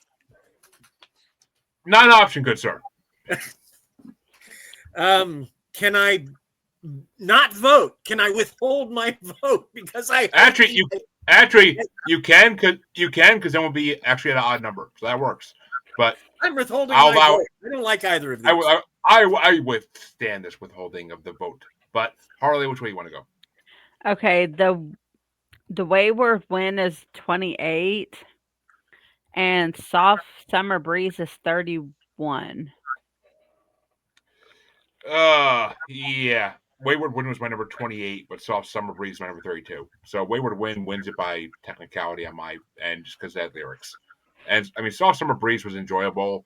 But I was actually listening to it today driving in the car, and I'm like, this is more of a fall melody than a summer melody. But it's instrumental. I don't do instrumentals. I love a good instrumental. Nope. I mean, I listen to Cradle of Filth and Nightwish. I like good instrumentals, but I can't stay focused on them. It's got to be a good instrumental. ADD, squirrel. I have ADD according to people, but I don't. It was a little bit different. That's why it's so hard to diagnose us. I've never been diagnosed, but according to podcasters, I have ADD. I don't see it. Oh, you do. I tell them it all the time. I've been diagnosed. I'm ADHD with autism, and I see it. Look, a squirrel. What? Mr. Dark, which way you want to go? That's So- my favorite hoodie. The Wayward Wind, I gave it a 5 and put it at my number 20. And if anybody knows the almighty, world famous Phil Hendry, then you know. I know the name. It's a classic protopop. It's a running gag. Occasionally, Margaret, one of his characters, will. The wayward wind is a backward wind. Never mind. Cut it. Stop the music. Stop it. Yeah, it's a running thing. But anyway, yeah, and it's Goji. I've always heard her name pronounced Goji. The singer. I had no fucking. I never heard of her, so I had no fucking clue. But. Yeah, she was a one-hit wonder, kind of. Soft Summer Breeze, I gave a 7 and put it at my number 12. I said excellent piano-led jazz trio, and really the song sounds like the name. The song sounds like a soft. It sounds and feels like a soft summer breeze. I mean, Loved it. Maybe because it was 70 degrees today. Maybe I felt it because of that. But because to me it's more of a fall song though. But Lisa, which one? Yeah, I loved it. The Wayward Wind. I imagine the Wayward Wind in what's the movie? The one where they're doing the it's not Best in Show. Summer winds? No. The No. Wayward Wind. No, the summer A mighty there's wind. show, there's Oh, Waiting for Guffman. Yes. No. No. A Mighty Wind. A Mighty Wind. Mighty right? Wind. Oh, So that, and of course instrumental, as previously indicated by my ADHD sister. Yeah, I can't deal with instrumentals. They actually trip. I'm like, okay. but Phil, Sorry. which way you want to go? Even Let's see. though Goji Okay, I've Rose- got. So we're talking about Wayward Wind versus the Summer Breeze, right? Oh, I thought you already voted, hon. Yeah, No, I did. Yeah. I you just thought lied. Okay. Yeah. The Wayward Wind. Mm-hmm. Which means Wayward Wind is moved on 5-1, and we are getting down to the end of this one here, end of this round one at least. And this one's gonna get started off by Harley, and oh, this one's a fucking heartbreaker. But it's number 53 ranked. Hey Jealous Lover by Frank Sinatra. And yes, Frank's first entrance on the Billboard brackets was at number 53. And it's going against number 4 ranked, My Prayer by the Platters. Oh. Okay, so Hey Jealous Lover is number 8 and My Prayer's number 17. Oh, curse your soul for what you do to the Platters. But yeah, My Prayer is number 6. It's not my highest ranked Platters song, but it's there. My Prayer is my number 6, just for that fucking last note. My prayer. I can't fucking do it, but you know. And Hey Jealous Lover is my. No way, it's that far down. No, fuck. No, okay, definitely not. Did I somehow skip this one? What the Hey, fuck? I told you earlier I was missing one, and I figured out which one I was missing. I did. I actually didn't rank this one. I missed it somehow. These songs go by so fast that like I'd be at work and I'd be like, "Oh fuck, I gotta put these 2 in the list." But okay. So this is going off non-rankings, but yeah, it's the Platters. It's the Platters. Hey Joe, it's Frank Sinatra. I love Frankie, but this is not one of those songs. This is not. No, it's This not is a good not- Frankie. This is not My Way. This is not any of its top songs by any fucking means. So I will easily give it to the Platters in this one because My Prayer is an amazing song. Just that last note fucking had me almost like have goosebumps. But which way you want to go, Mr. Dark? There we go. Sorry, I was adjusting my chair and then you jumped right to me. Hey Jealous Lover, I gave a 3. It's in my number 26. I said everything Frank did, and we get this. So yeah, Well, no, It's early, Frank. It's good. early, Frank. It is not good, Frank, in any way. My Prayer, I gave it 8. Put it at number 10. I said the Platters again because of course. So of It's the course the Platters. Platters win. It's pre-Rat Pack, Frank. That's the thing. Yeah. But which way you want to go, Lisa? I'm just gonna go yep, because if you don't have anything good to say, don't say anything at all. So Platters.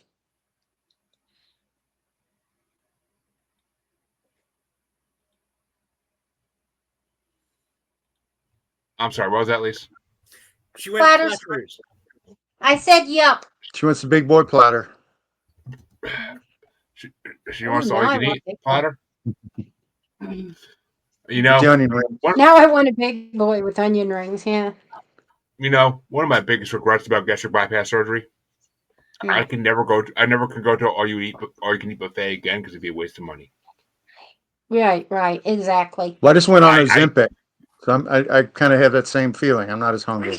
Gone to a couple of buffets since my surgery, but what I do is I just take like one bite, you know. But that's I, still a waste of money when it's Bypass gives you $20 more a room in it. plate. I mean, Huh? I miss going to Asian buffet. There's this Yeah. buffet by me that's like now it's like an hour away, but hour and a half away. But it's a sushi buffet, and it's just all you can eat sushi. And I used to go there and like have 3 plates stacked this fucking high, and like eat all 3 plates and be fucking so happy at the end of the day. Now it'd be a waste of money because even for lunch it's like $30 a person. It's Yeah, ridiculous. like 5 pieces of sushi, I'm done. I could 5? 5? I can only But do I like need the 2. sleeve, not the bypass. I don't know. I could eat a whole. I could still eat like a whole roll or 2 or That's 3. now, But 5 years later. 5 but years well, later, I could eat. But when I first got it done, a year after, I couldn't eat more than 3. I don't know. I would I could still. literally buy a sleeve of sushi and eat like a couple for lunch and then the rest for dinner. Where the fuck do you buy a sleeve of sushi? You could get them at like Grocery stores. grocery Actually, stores I and was buying them at my work. Amazingly enough, in Cincinnati, Ohio, one of the best sushi places is the University Hospital cafeteria. Huh? Who Or at knew? least it If used to you're be. The just thing's tuning been there. in, this is Sushi Talk. with, Oh, I could make The that into a latest, show. Trust me, Mr. yeah, Dark. the But latest show on the Anti-Social Network. but Mhm. I mean, we're gonna talk about raw fish. I'm sure Rob wants to go a different direction with that. But Phil, which way you want to go on this one? Frankie or platters? Well, I really want to vote for Frankie Baby, but I kind of like My Prayer better. Just in a silo, the 2 songs. I'll go with the. It's almost a step away from the Platters' usual type of song. It's less whoppy and more like Slow haunting and melody. romantic. But which way you want to go, Dean? The thing about great artists is that no matter how good they are, unless they are Lemmy, and I will hear arguments for performers, they never ever make every song a great song. Ever. It's not in the cards. Now, Lemmy had writing partners, specifically Jack Daniels and whatever drug he happened to be on at the time. But for whatever, he made great music, and we can all agree on that. This to me is one of those songs that's like you forgot on the Frank album because you were so jazzed about, oh, My Way is such a great tune. And you forget about this other one, thankfully. Mm-hmm. So, yeah. Did I say platters? I meant the platters. It's okay. We get you. And I feel you on the Lemmy. Trick question. Lemmy is God. Debatable, but that means the next matchup is gonna start off by me, and it's number 52 ranked. Friendly Persuasion, The I Love by anti-Elvis himself, Pat Boone. And it's going to be going against number 3, and I do not know how this is number 3. I really don't. But just shows how hard they were trying to not like rock and roll back then. But number 3 ranked, Lisbon Antiqua by Nelson Riddle. And Friendly Persuasion was my number 24 ranked. Anti-Elvis can stay in the past, even though he did a metal album in like the 2000s. But Lisbon Antigua was my number 34. They're the lowest ranked song on this fucking part of the bracket. So I got to go with Pat Boone. But which way you want to go, Mr. Dark? This is what I was hoping for. We get to see Dean have a stroke. It's two of his worst. Lisbon Antigua. Rated it a 3. It's number 27. I said, this must have been popular with girls for dancing. This guy wrote every killer theme song of the age, and we get this duck fart of a song. Yeah, it's terrible. It's miserable. Friendly Persuasion, V.I. Love. You know, I wouldn't hate this song as much if they hadn't tagged on the V.I. Love part. That just give it a 5. Yeah, why? It's 21. And I mentioned it too. Boone before he turned to metal. Pat Boone's a pretty decent actor. He's not bad. He did a lot of amusing movies during that era. He's just not much of a singer. Sorry. Well, I mean, he wins because how can you not? It's funny because if you look on his Spotify profile, Pat Boone was supposed to be the anti-Elvis. He was supposed to be a more Christian version of Elvis. That's the Why would only you want an reason he had a anti-Elvis? career. Counter programming. Otherwise, we would never know his name. Well, that's because they wanted him. Because, like in the movie, he was forced to go to the military because the government wanted Elvis gone because he was putting all these ideas in girls' heads about sex. But with his hip shaking. But with his said, tempting hips. Pat Boone himself should have been nowhere near Tutti Frutti. He should have never been allowed to even read the lyrics of that song, yeah. much less sing them. He is Alice Cooper's next door neighbor, and they are best friends. They play golf. Well, I mean, play golf. Right. Elvis and Little Richard knew each other very well. So I mean, back then, all the big artists knew each other because they were doing all these superstar shows together, traveling. So I mean, why do you think so many of them died on Buddy Holly's plane crash? But Lisa, which way you want to go? Good points. Oh, I'm sorry, but I have to go Pat Boone. I mean, Nelson Riddle may have done good, but no, just he no. May have, he may have more coming up in the future years. Who the hell knows? I don't remember. Yeah. But Phil, which way you want to go? Well, I don't usually go with instrumentals, but I appreciated the innovation. The violin sounds like a buzzing bee. The buzzing bee effect. It's like distortion or something. It was pretty. Yeah, I just thought it was distortion. I liked it. Bad recording. And the piano playing was good in it. I felt like it was jazzy. I felt like it was a step above the other instrumentals that were on this list. So I'm going to go with Lisbon Antigua. Oh, it gets a vote, actually. I mean, be number 3, I think it would, but if he doesn't just say what I tell him to. Right. Which way you want to go, Dean? Be all kinds of trouble if I did. I'm gonna surprise my neighbor down below. Just based on his work on Batman 66 alone, I'm going with Lisbon Antigua. Because it's not Pat fucking Boone. I ruined it. I did it. My fault. I would say there'd be a coin flip next, but I know which way Harley's gonna go, and which way is that, Harley? Friendly Persuasion, because the other's an instrumental, and I don't do instrumentals. It was ranked number 29. Never say never, Harley. And folks, the reason feel so good we're gonna get to feel so good at some point. Think about that. And the reason I was sobering a minute ago and why I'm keeping quiet now is because my baby fell asleep. So I'm keeping quiet to keep her asleep. But because it actually allows me to be out here and not inside. Yay. But that means the next matchup is gonna get started off by Mr. Dark himself, and it's number 51 ranked. It's Almost Tomorrow by the Dreamweavers, the last YouTube song on this, going against number 2 ranked Don't Be Cruel by Elvis Presley. Okay, so the Dreamweavers, It's Almost Tomorrow. Rated it a 3. It's my number 31. I said it's still a lullaby, just like the other version. The other version, my notes are it's a lullaby because they both sound like the classic lullaby song to me. There's just nothing there. Don't Be Cruel, rated it a 6. It's number 17. I said I'm just not a huge Elvis fan, and because I figured how this would be received, I also noted fuck off. But it still wins. Nevertheless, Lisa, it wins. Fuck off, by the way. Lisa, which way are you going to go, Lisa?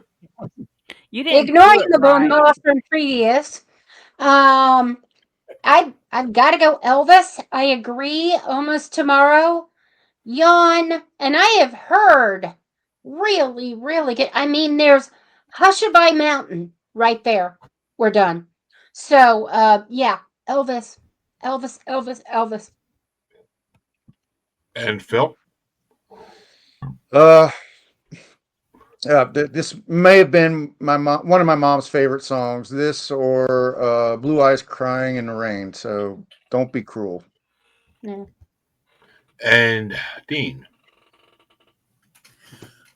I love Elvis's music. I can rationalize that for the same reason I love H.P. Lovecraft's writing. They're both dead. Neither of them are really making money on it anymore. Supposedly. He's not dead. He's a preacher. Whatever.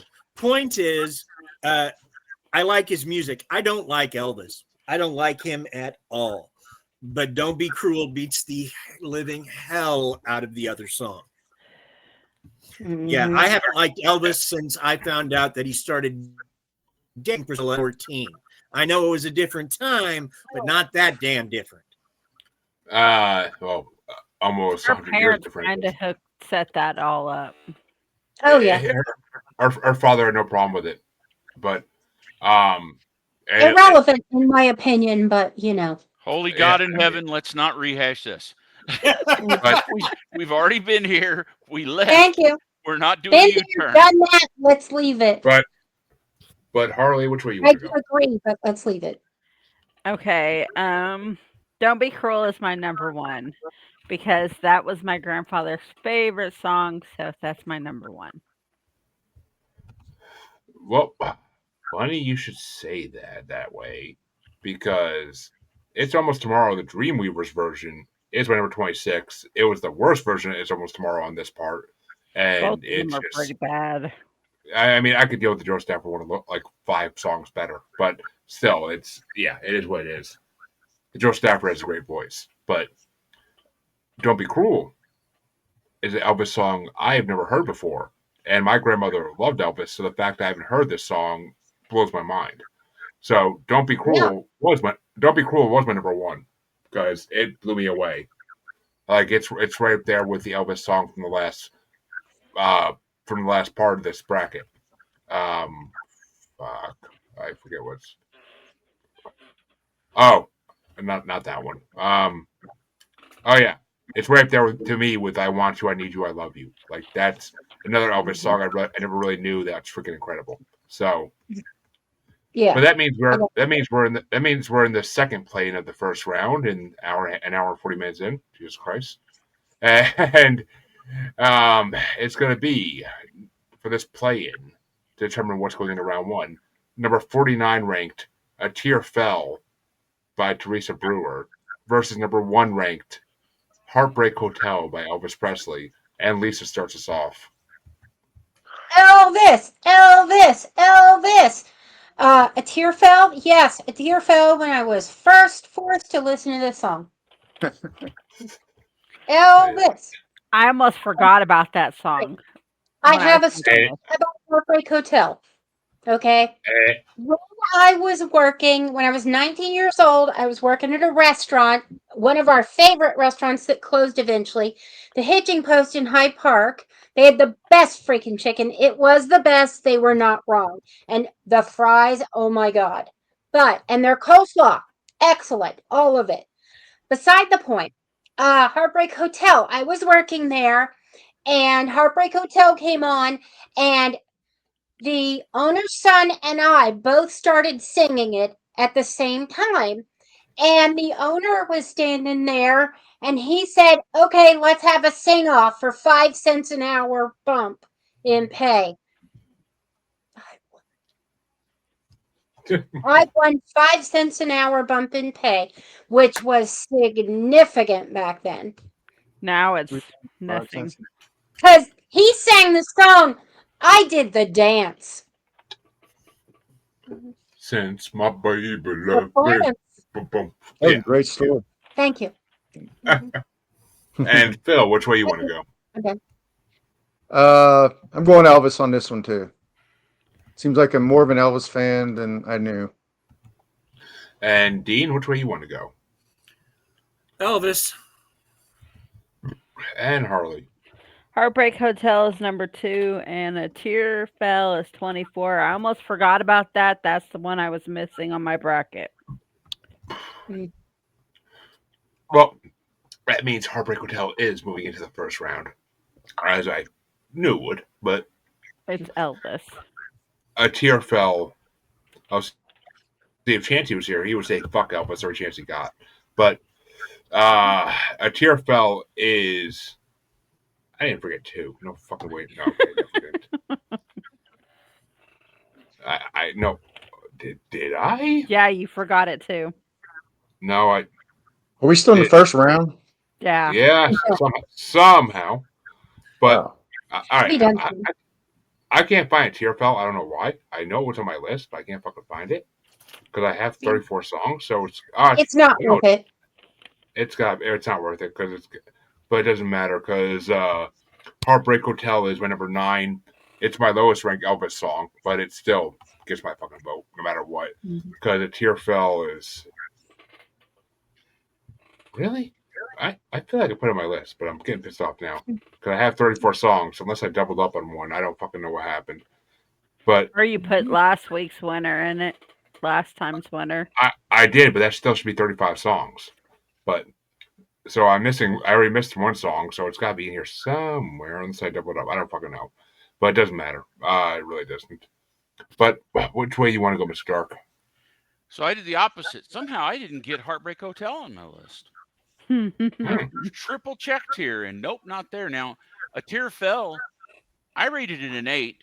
I put it at number 8, and I said, I'm not familiar with her, but holy shit, what a voice. I'm sorry, that woman has a great voice. Yeah. It's my vote.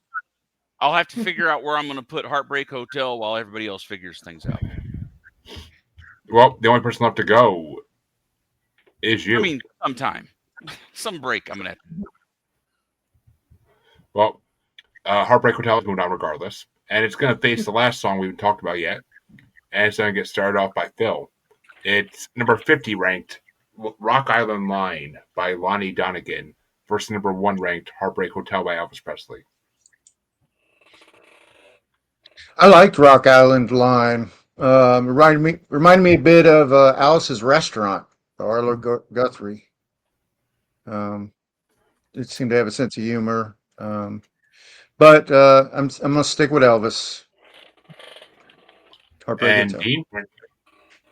Okay, to riff on his Alice's Restaurant reference, one of my best friends named his dog Farcher. Just so you know. Anyway, yeah, I'm gonna go with Heartbreak Hotel. And Harley? Rock Island Line is 26, and Heartbreak Hotel is number 2. And yeah, Rock Island Line. I know I didn't forget that one. I fucking know I didn't. Am I not reading shit? No, I know I didn't forget. Oh, yeah, Rock Island Line is number 15. Heartbreak Hotel is still number fucking 9. So Heartbreak Hotel gets it by 6 spots, and that means That means in the second round we will have a Elvis versus Elvis match, but that was to be expected. Mr. Dark, which way you want to go?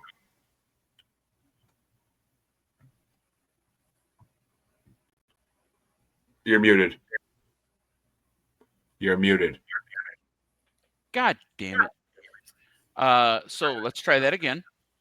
Rock Island Live, I gave a 4. It's my number 25. My notes are a rare British single. I don't think we have any other British artists on, except for Gene. Maybe Gene. No, that's right. Gene Vincent moved to the UK. I said I know he's really important, but this track just doesn't do anything for me. So I will definitely give it to Heartbreak Hotel, but again, I don't even have that on my list, so it's just by default. But I feel like Rock Island Line is like an early. It almost feels like an early Dropkick Murphy song. Well, it influenced. He was important apparently for influencing a ton of people, like the Beatles. Yeah, But I read that. I've never heard It him. wasn't his I don't know song. anything about him, and I don't really care for the song.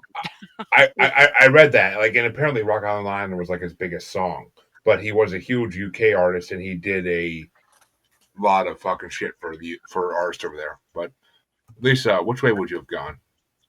I found Rock Island Line to be fast, mushy, and loud. So, Elvis. I mean, you could tell why he ended. Elvis You could, away from me. you could tell why he ended up influencing a lot of people. But Elvis away from me. Sorry. that Couldn't resist. that means that round one is officially over. An hour and 46 minutes in. Holy fuck! My wife's ready to kill me. What?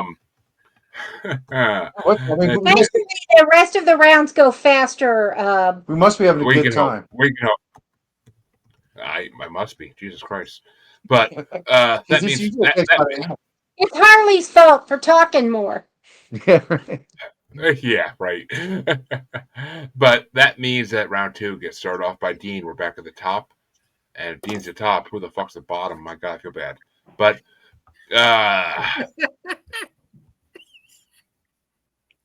it's gonna be Dean. It's gonna be "Can You Find It in Your Heart" by Tony Bennett versus "I Walked the Line" by Johnny Cash. You should wear it like this. Johnny Cash. Johnny Cash Uh, survived by an ostrich. He's a bad mamma jamma. Johnny Cash. And Harley I walk the line. to the bedroom. Yes, you do. But I Walk the Line still my number 10. Can You Find It in Your Heart is my number 19. So yeah, Johnny Cash all day on this one. I can't promise I'm gonna say that next round. I really can't. But Johnny Cash on this one. Mr. Dark, which way you want to go? Still don't get the fascination with the ostrich thing, but yeah, Man in Black. Well, Dean. He likes to strip people and talk about It's ostriches. about money. But Johnny Cash moves into the quarterfinals. And which way would you have gone, Lisa? Oh, Johnny. And keep in mind that he's number 81 ranked on this fucking Billboard year. So he wasn't nothing at this point. But Phil, which way you want to go? Just a boy from Arkansas. So I don't know about the ostrich, I always thought he was from Kentucky. but there's only one man that would have the initials JC, and nobody thinks you're talking about Jesus, and that's Cash. So Cash. I'm trying to think if I can think of anybody else, and I can't even. But that's a sweep, and Johnny it's going to Carson. be. And to find out who he's facing, Your birthday. which I'm not gonna lie, either one of these is competition for Cash.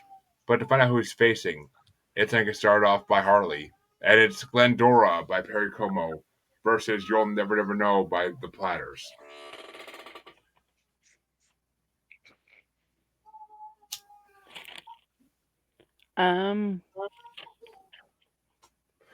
Glendora. Wait, no, you'll never know.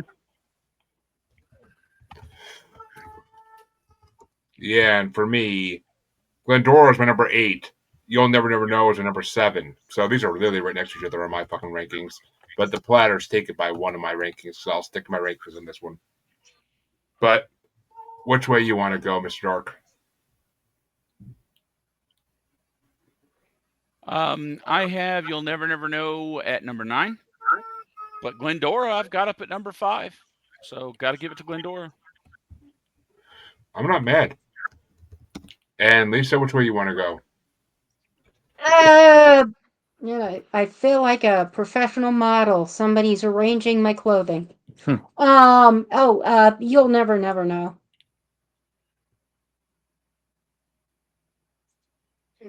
Insert what did you choose joke here.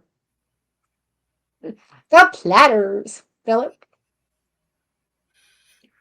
Yeah, something's wrong So with my rankings here, but I'm going to stick with them anyway. I'm going to go with Glendora. Yeah, I think you were feeling nostalgic or something. Yeah, I must have been distracted.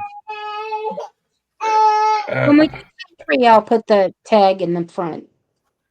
and Just 50 Sinatra. so which way did you go, Lisa? I'm sorry, I think I missed that. Platters. So You'll never know. and I Phil went went for He Glendora. went for Glendora. and which way do you want to go, Dean? I'm going to go with the Platters. Okay. Offer platters to a fat man? Crazy? And that means that the Platters are moving on 4-3. I mean 4-2. And that means the next matchup is going to get started off by me. And it's Why Do Fools Fall in Love by Frankie Lyman and the Teenagers versus Be-Bop-a-Lula by Gene Vincent and the Blue Caps. And it's going to be, for me, Why Do Fools Fall in Love? It's number 3 versus number 18. So 100% Frankie. And which way do you want to go there, Mr. Dark? Why Do Fools Fall in Love is my number 4. Be-Bop-a-Lula is my number 3. So Gene Vincent gets it for me. Okay. And Lisa? Frankie. And Phil? I'm going to go with Mr. Dark. I'm going to agree with Mr. Dark on this one. Ooh. Yep. Be-Bop-a-Lula. Be-Bop-a-Lula. And which way do you want to go there, Dean? Yep. And Harley? Be-Bop-a-Lula train. Why Do Fools Fall in Love was 7 and Bebop was 13. Well, that head or tails for Frankie there, Harley. Tells. It's flipping. Come on, shake that tail feather. Gene Vincent moves on, beating out Frankie Lyman. Oh, didn't see that coming by a mile, but okay. Nope. But that means the final matchup on this side of the round 2 is going to get started off by Mr. Dark, and it's Tonight You Belong to Me by Patience and Prudence versus I'm in Love Again by Fat Domino. What was it? Creepy Little Girls versus Fats Domino. Patience and Prudence versus Fat Dominoes. I mean, anybody who knows me knows that I'm always going to go for the creepy. And yeah, Jeremy, I didn't know whether you realized, but you left the coin up. Oh, my bad. Okay. We're not there yet. So I'm going to go with the Creepy Little Girls at number 13. And which way do you want to go, Lisa? I'm just going to go Fats Domino. And Phil? Yep. And which way you want to go, Dean? We fat men got to stick together. Fats all the way. And Harley? Tonight You Belong to Me. Yeah, Tonight You Belong to Me was number 13. I'm in Love Again with my number 14. Literally right next to each other, but I got to give it to Patience and Prudence, which means I'm picking tails for Prudence and Patience, I guess, too. She can come along for the ride. That's dark. But you know those were the younger girls, not the ones in the back. The ones in the front. I just meant like as far as the voting goes, he can vote for patience all he likes, but prudence is going to be there. Okay. But Sorry. Fats Dominoes, it doesn't matter because Fats Dominoes wins it because it got heads. But enough for patience and prudence, just for all those sick fucks out there. But that means that Lisa starts off the next one, and it's going to be Hound Dog by Elvis versus Whatever Will Be Que Sera Sera by Doris Day.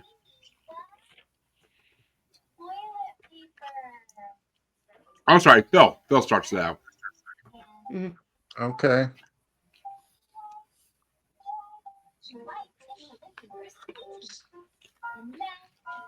You know what? I'm gonna call an audible on my rankings. I'm gonna go with Doris Day. And Dean? You know what? I'm going to go with Doris Day. And that surprises me, but I'm doing it. Good to you surprise yourself. And Harley? Hound Dog. Yeah. Hound Dog is number 4 in my rankings, and Whatever Will Be is number 20. So yeah, Hound Dog all day. But which way you want to go, Mr. Dark? It's close on my list, but Hound Dog takes it. And Lisa? Hate to do this to you, Jeremy, but Doris. She edged out on the nostalgia front. Well, heads or tails for Doris. Heads or tails for Doris then. I'm gonna go tails. Oh, Elvis. Elvis takes it, thank the fucking Lord. Well, we did our best for Doris Day.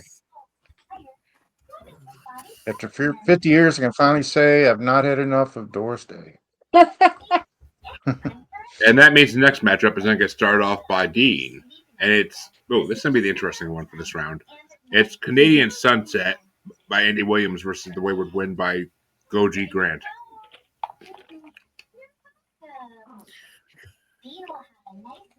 Goji Grant, because they kind of remind me of this Japanese jazz trio called Hiroshima. They're not Andy Williams. What?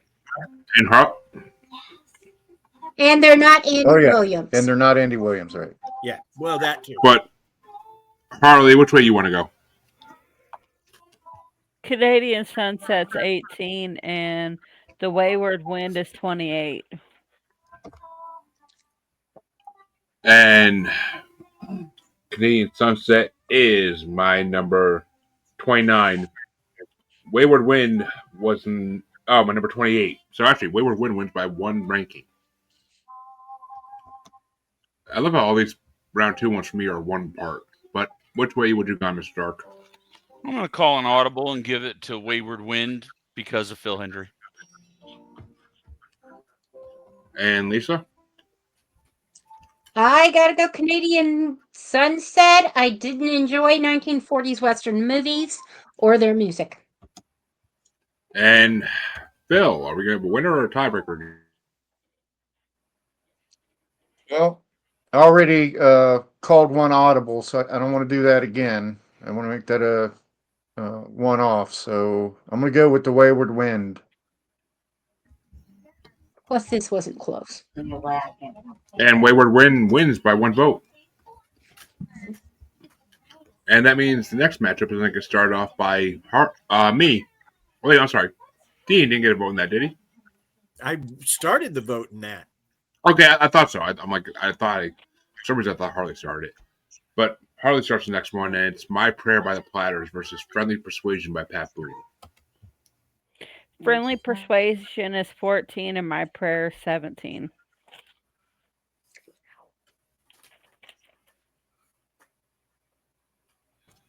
Which way did you go, Harley? Friendly Persuasion. Yeah. My Prayer is number 6 for me, and Friendly Persuasion is my number 24. So that's obviously going to be a Platters for me. But which way you want to go there, Mr. Dark? The Platters, and it ain't even close. Okay. Yep. And that's a big fat yep. And Phil, which way you want to go? Yeah, I'm on board. Which means the players move into the next round. But which way would you have gone, Dean? Sit and spin, Mr. Boone. When you get to the elbow, you may disembark. I'm giving it to the platters. The players move on 5-1. And There's the a final place in match. hell for Andy Williams and Pat Boone. There's room. And the final matchup in round 2 gets started off by me. And oof, this is a hard one for me. But it's an Elvis Presley matchup. Number 2 versus number 1. It's Don't Be Cruel versus Heartbreak Hotel. And that's my number 1 versus my number 9. I'm almost tempted to give it to Miss Rachel's song Pie Time. But I gotta give it to Don't Be Cruel. That's my number 1. So I gotta give it to that. Which way do you want to go, Mr. Dark? It was Don't Be Cruel and what? Heartbreak Heartbreak Hotel. Hotel. Oh, okay. That's why I phased it out, because it's like, oh, I don't care about either of those. Heartbreak Hotel wins it by a hair. And Lisa? Heartbreak Hotel. And Phil. Heartbreak Hotel. And Dean? Heartbreak Hotel, if only for The Rock. Which means Heartbreak Hotel moves on, unfortunately. But because Don't Be Cruel is such a better song. Which I grew up listening to Heartburn Hotel and the medication ads on TV. But Harley, which way would you have gone, even though I know already? Don't Be Cruel.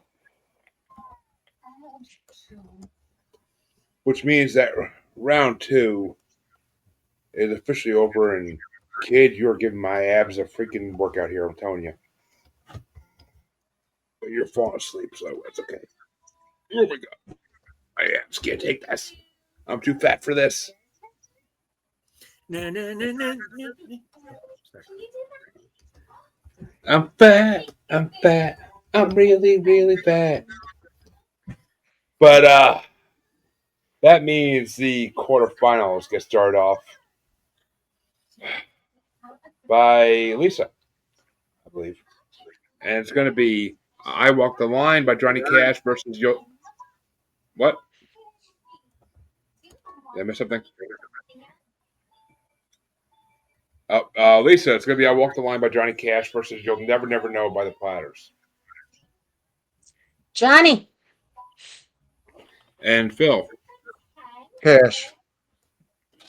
And Dean. Johnny Cash and easy victory. And Harley. Johnny Cash. Well, Johnny Cash is moving on, obviously.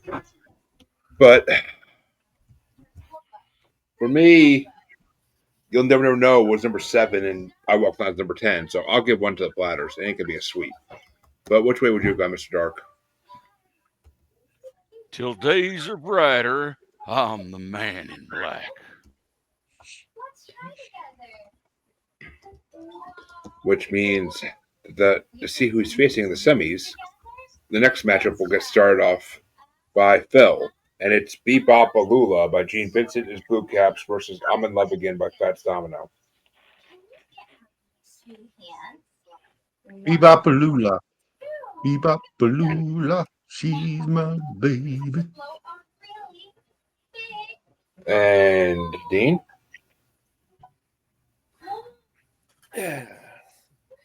I like this song by Fats, but it sure ain't Blueberry Hill. Be-Bop-a-Lula. Well, Blueberry Hill came out a year earlier. But Harley, which way you want to go? Be-Bop-a-Lula.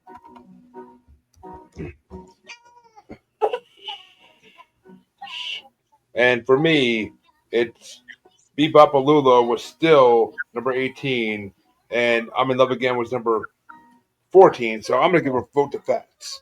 But which way you want to go there, Mr. Dark? Be-Bop-a-Lula, Rockabilly wins. Yes, it does. Somebody didn't like And- that pick. Apparently. And which way you want to go there, Phil? I mean, Lisa. Sorry. And I'm probably the only person that's going to go with you on Fats Domino, so. Fats Domino. Which means this side of the Another quarterfinals is unpopular over. pick. And the other side of the quarterfinals is going to get started off by Dean. And it's Hound Dog with Presley versus The Wayward Wind by Goji Grant. Hound Dog.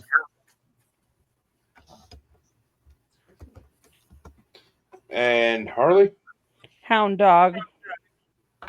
And I don't even need to look my rankings for this, but I will anyways, because dexterity and all that. But Hound Dog for number 4.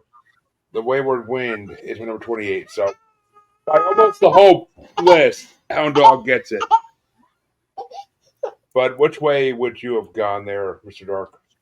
Yeah, the Wayward Wind is just getting pounded. Hound Dog.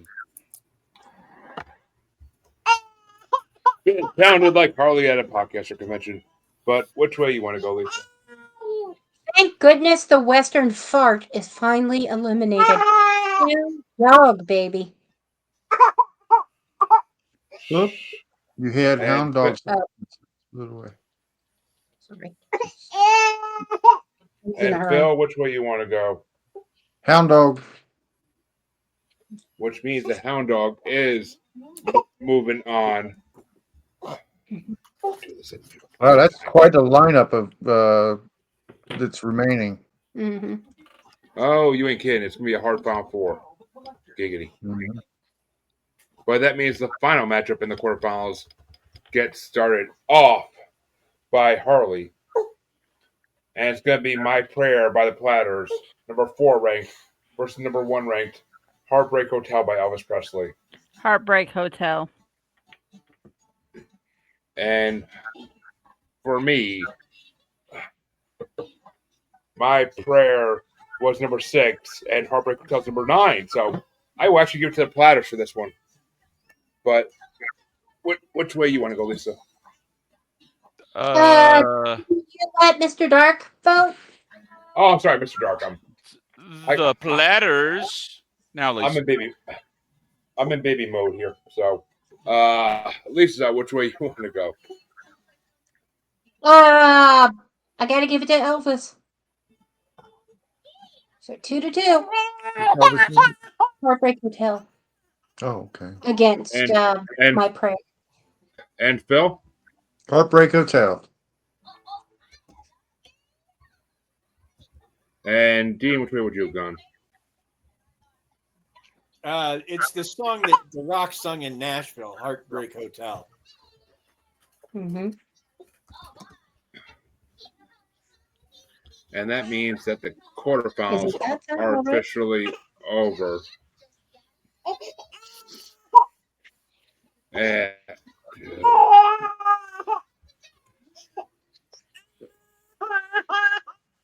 Ironically, our daughter is crying too.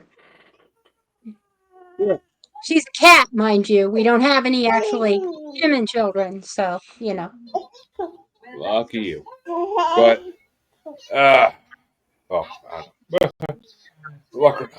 But, that means the semifinals are going to get started off by semifinals are going to get started off by I lost here. Me. All right. Yeah. It's I Walk the Line by Johnny Cash. This is Be-Bop-a-Lula by Gene Vincent and his Blue Caps. And I Walk the Line is my number 10, and Be-Bop-a-Lula is still my number 18. So Johnny Cash gets my vote in this round. But which way do you want to go? Mr. Dark.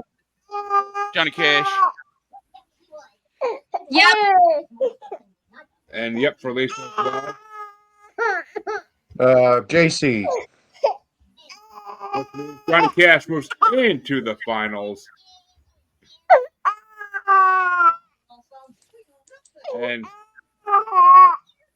Johnny Cash. oh, Oh. Johnny Cash is about to get a sweep here, but Harley, which way you want to go?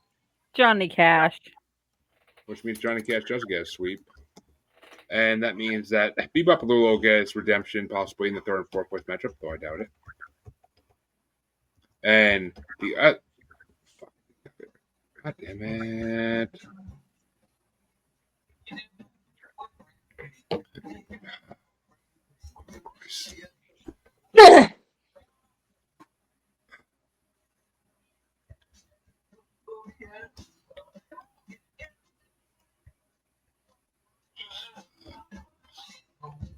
Oh my god. Fucking keep hitting the page up, I swear to God, I'm fucking talking about. But that means the other side of the semifinals is started off by Mr. Dark. And it's Heartbreak Hotel versus Hound Dog. Another Elvis matchup. Arg! Maybe Heartbreak Hotel. And Hound Dog. Heartbreak Hotel. It's Mr. Dark. Oh, sorry. I apologize. No worries. Hound Dog. And Heartbreak which Hotel. way you want to go? And Phil, which way you want to go? Yeah, I got Heartbreak Hotel too by a shade. Yeah, and it is a shade, And- literally. And Dean? Hound Dog. It's the better song. And Harley, Heartbreak Hotels 2, Hound Dogs 3. which Hound Dog's my number 4, and Heartbreak Hotel's my number 9. So that means I'm getting it to Hound Dog, and that means that this is a Elvis coin flip, and I will choose tails for Hound Dog. Because Elvis chased tail. Oh, he did. Even though it's going to be heads. Oh, and Heartbreak Hotel takes it. Tonight's the night of heads on the coin flip. It is. Always is. Yeah, on the coin flip only, but okay.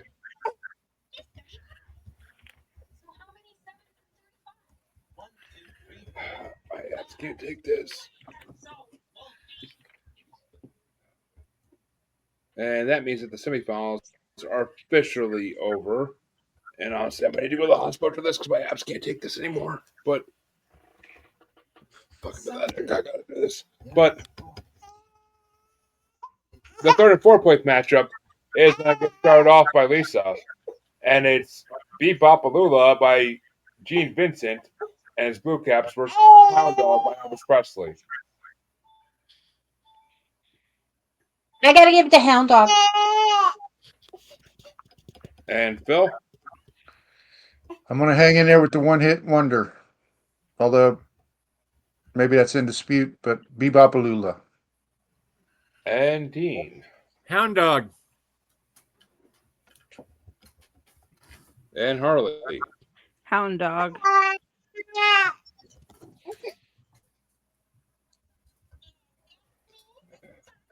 And Jeremy. Yeah, Hound Dog obviously is my number 4. Be-Bop-a-Lula is still my number 18, so Hound Dog takes third place, and Be-Bop-a-Lula takes fourth. But the fact that he made it fourth is even a miracle in this. The Players didn't even make the Final Four, surprisingly. So,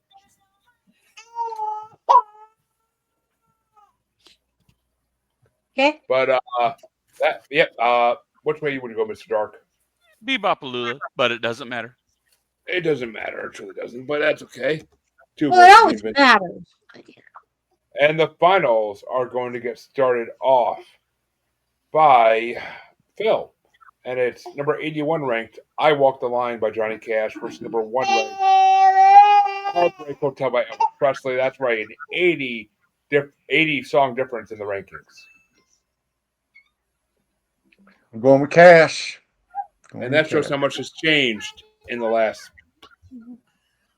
70 years, 80 We years. got smarter. But well, that's debatable as shit. But Now, is a famous movie character? Your kids are gonna love this. But Dean, which way you want to go? Man, the best Columbo villain ever, Johnny Cash. Yes, sir. That was a great episode. It was a great show. And Harley? Cash. Yeah, no. Heartbreak Hotel is my number 9.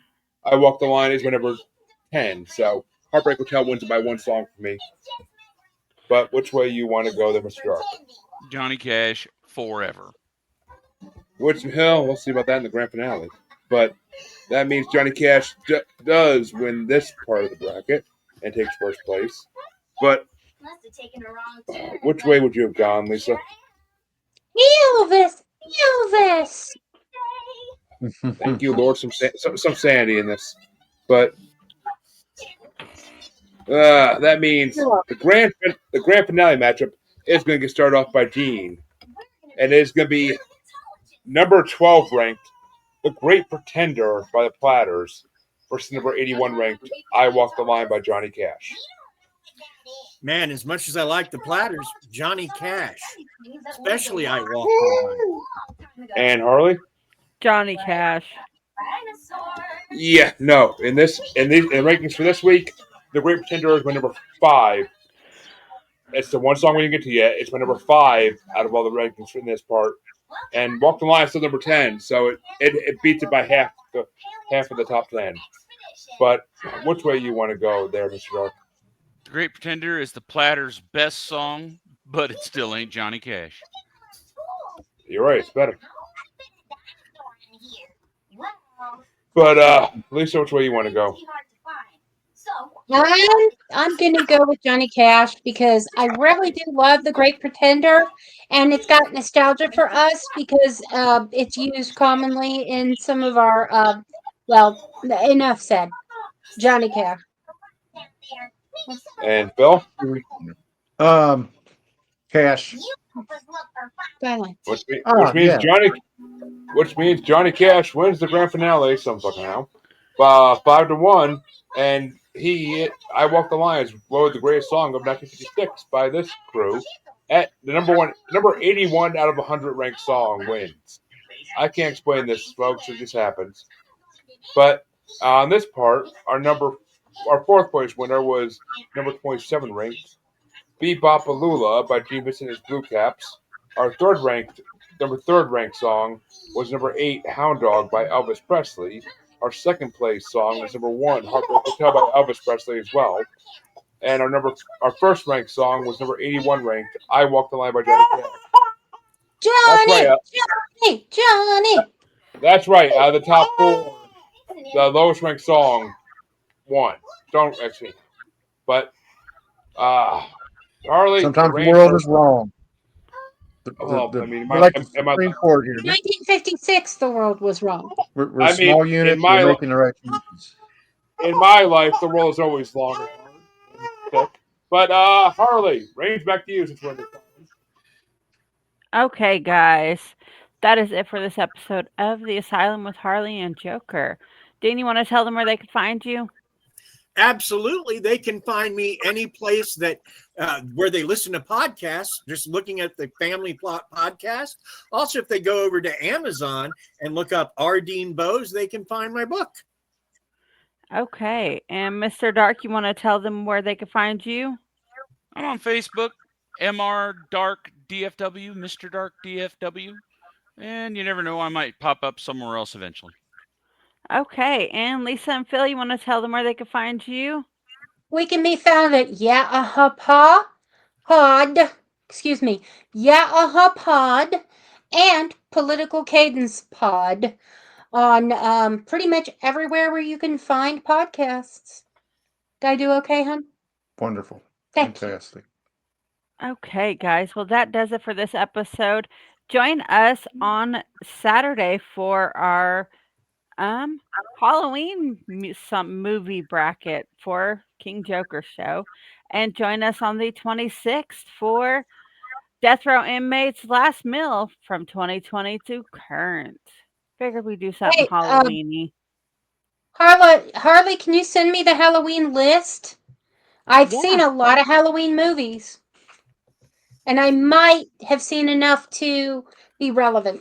Yeah, I'll send you the list. Okay, thank you.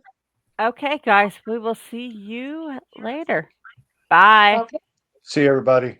Have a good day.